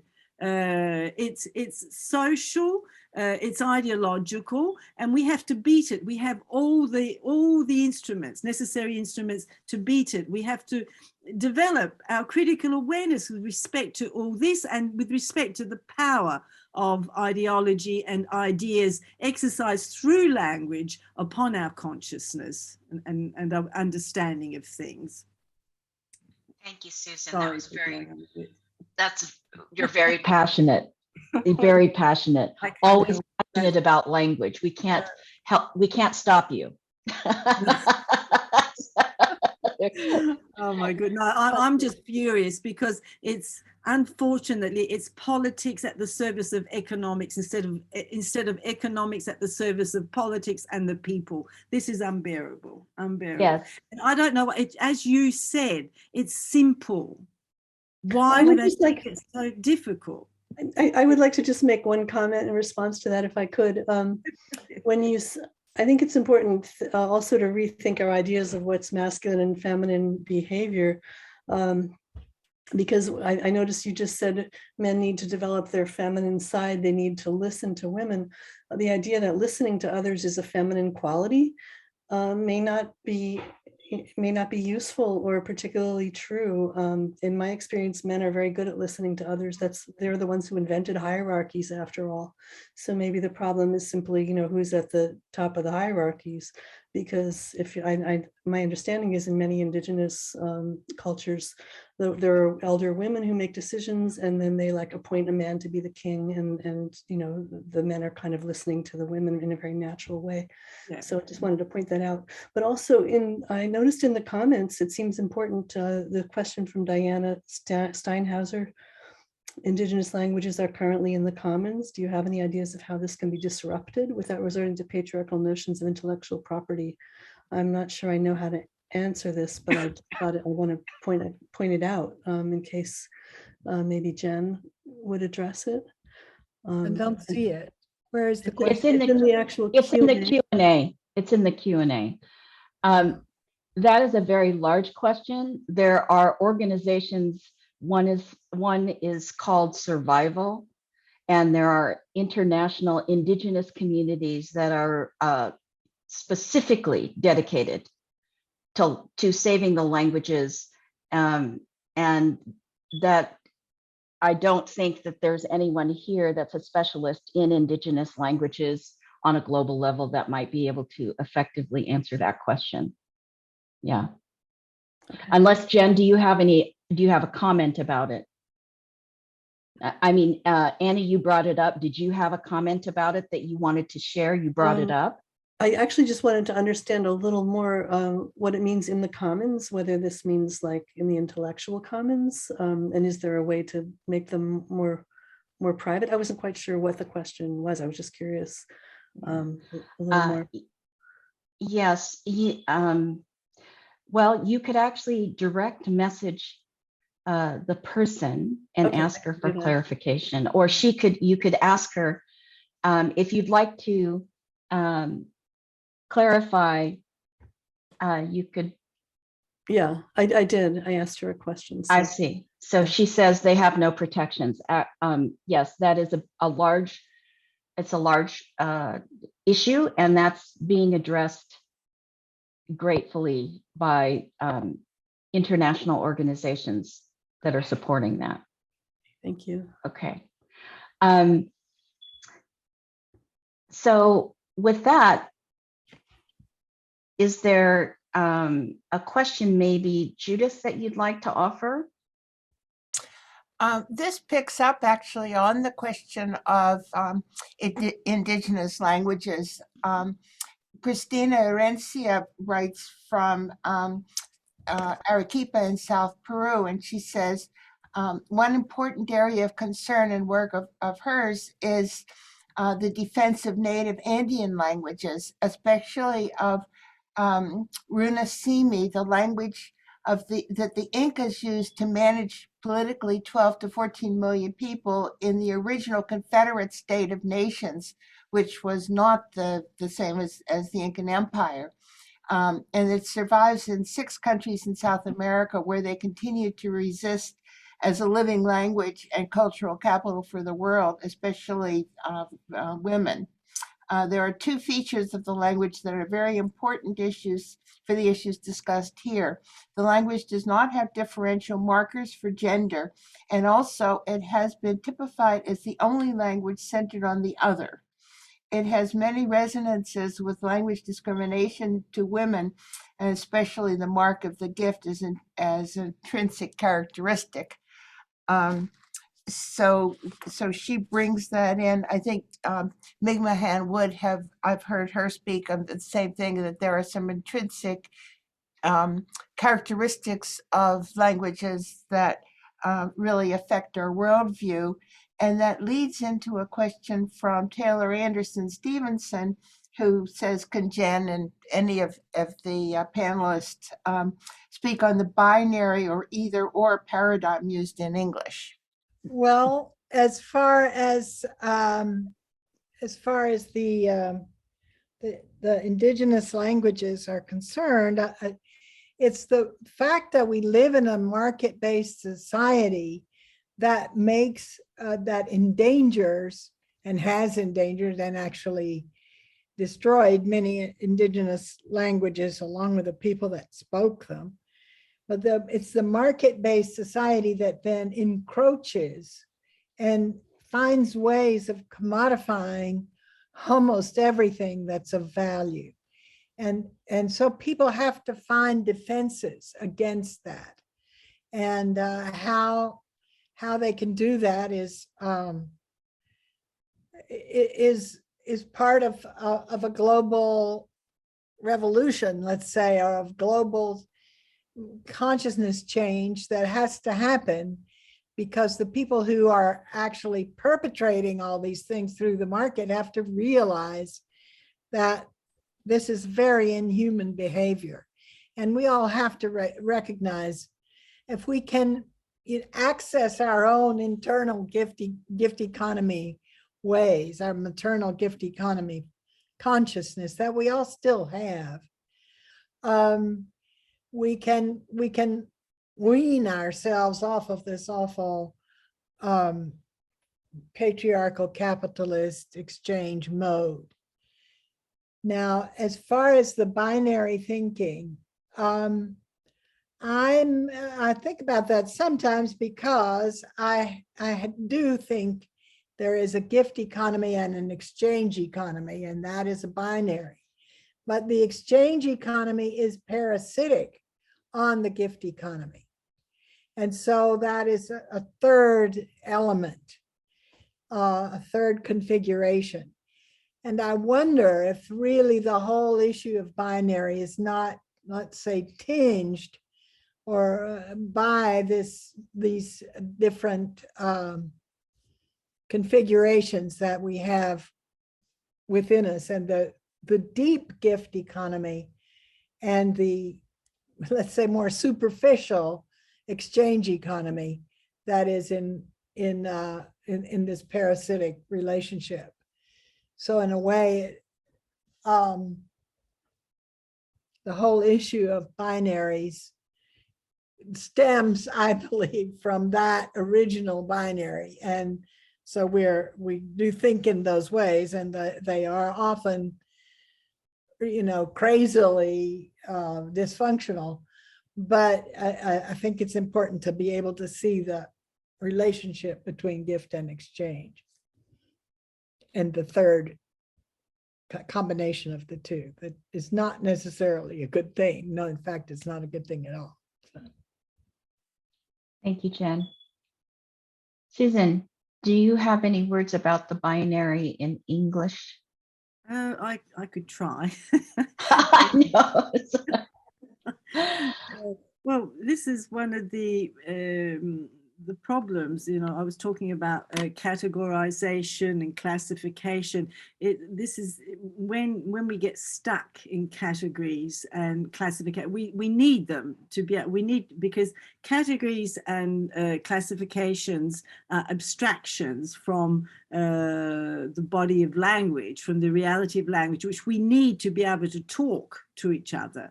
But having said that, we have to avoid getting ourselves trapped into categories and classifications. Binary opposition is a good example. It's black or it's white. It's good or it's bad. Communitarian or extra-communitarian. To proceed according to this kind of logic is to proceed according to identity logic, whose vocation is exclusion of the other. So the problem is to be aware of this and to be aware that we have to install dialogue among categories and classifications, and that there are nuances, signifying nuances, that ambiguity and otherness are fundamental. So it's not all about, you're not either black or white, homosexual or heterosexual, man or woman in the sexual sense. It's not true that there are males and females and that's it, as traditionally understood. There's a whole range of sexual identities out there that mostly we don't understand or don't realize, as there's a whole range in skin color. There's a whole range of signifying implications as a consequence. Italians in Australia were considered to be blacks. They weren't considered to be white. So there's the cultural component. And then black Aboriginals lose their color within 3 generations and become white and blonde, etc. So the truth is that there's quite even if white Australians don't like the idea, there's quite a mix there of cultures and peoples with Aboriginals.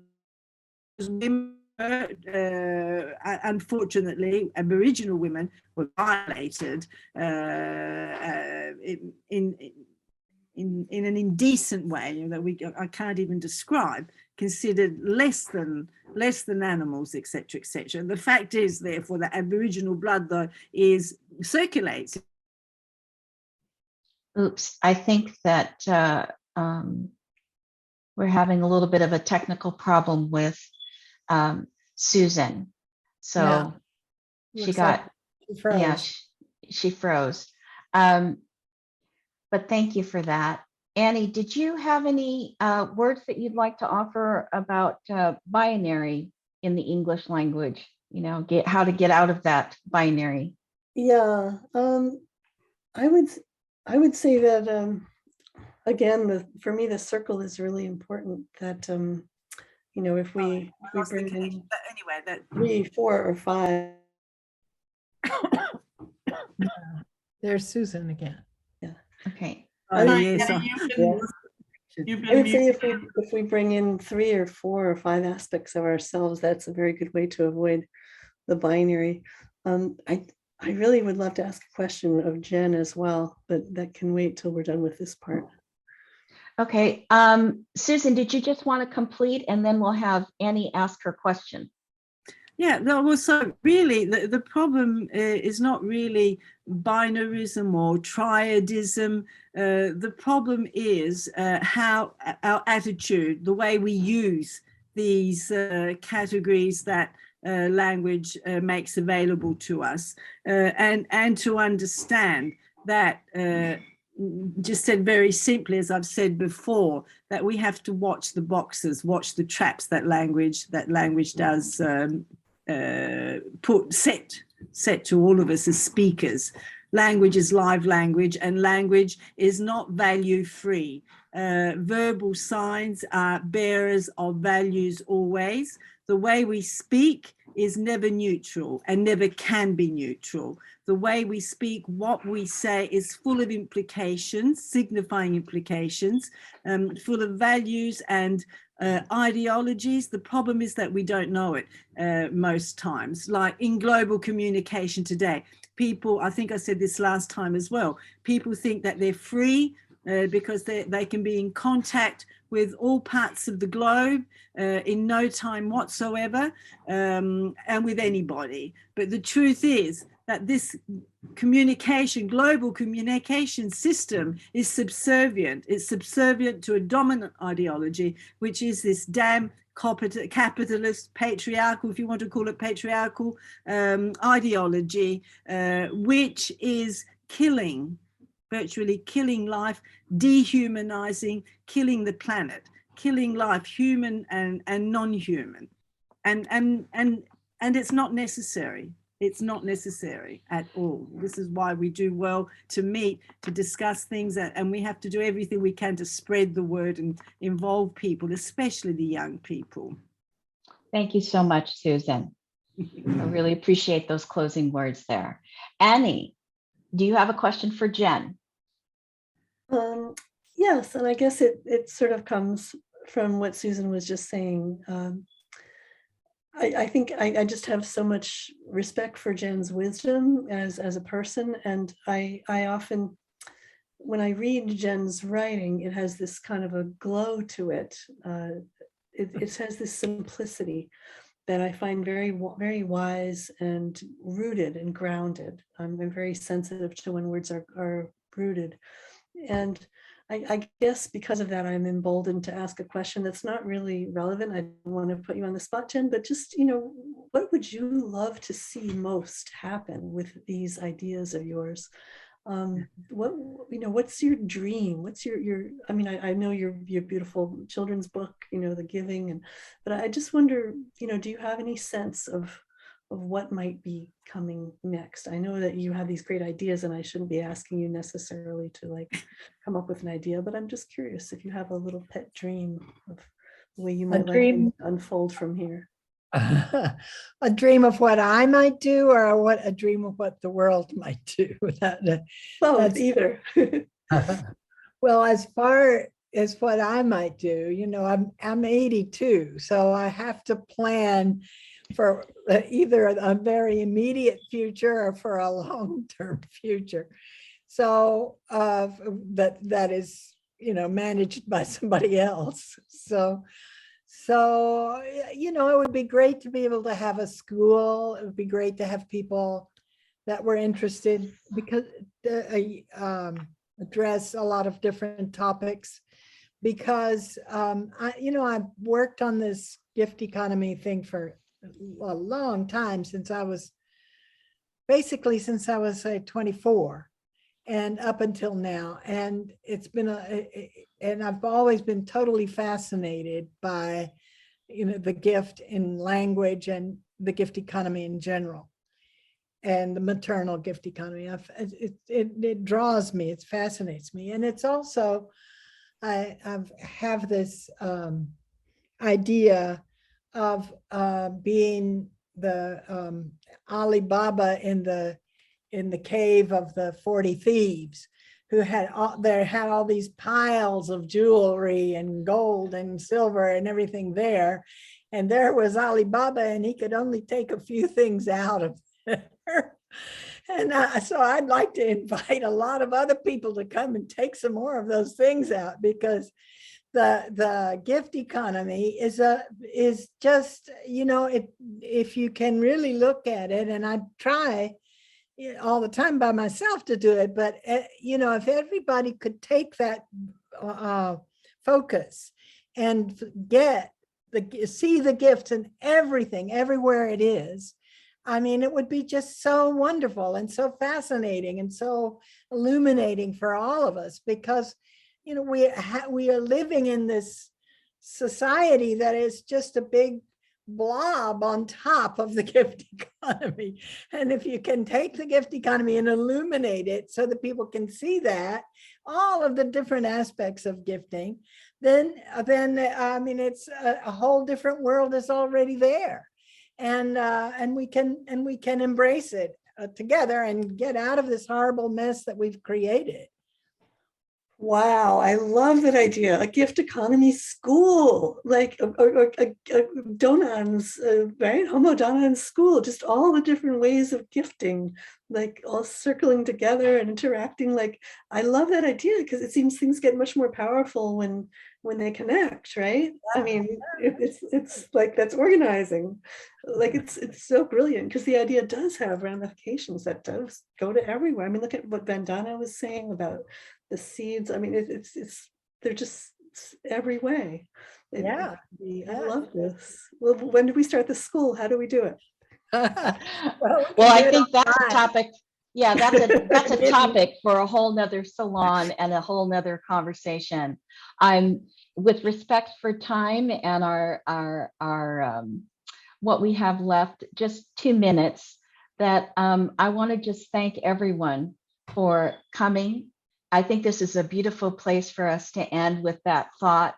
And if you actually have your ideas of how you might participate in creating or co-creating a gift economy school, remember, we never do gifts by ourselves. We must do them with others. So we invite you to send us your suggestions and to offer your gifts to that thought. Starting with you, Annie, how you might want to do that. So I think someone just offered some land for the school in the chat. So I think it's on its way. Wow. Well, then we'll take a look at the chat later. So everyone, I want to thank you all for attending. Genevieve, Annie Finch, Susan Petrilli, and Vandana Shiva. I want to thank Diane and Elena Skoko for supporting us behind the scenes. We never see your faces on the screen, but we know you're there holding us safely. Liliana and Judith for always scanning the airwaves here, both in the chat and in the question and answer, so that we have the appropriate, whatever time we have left to bring forward some answers.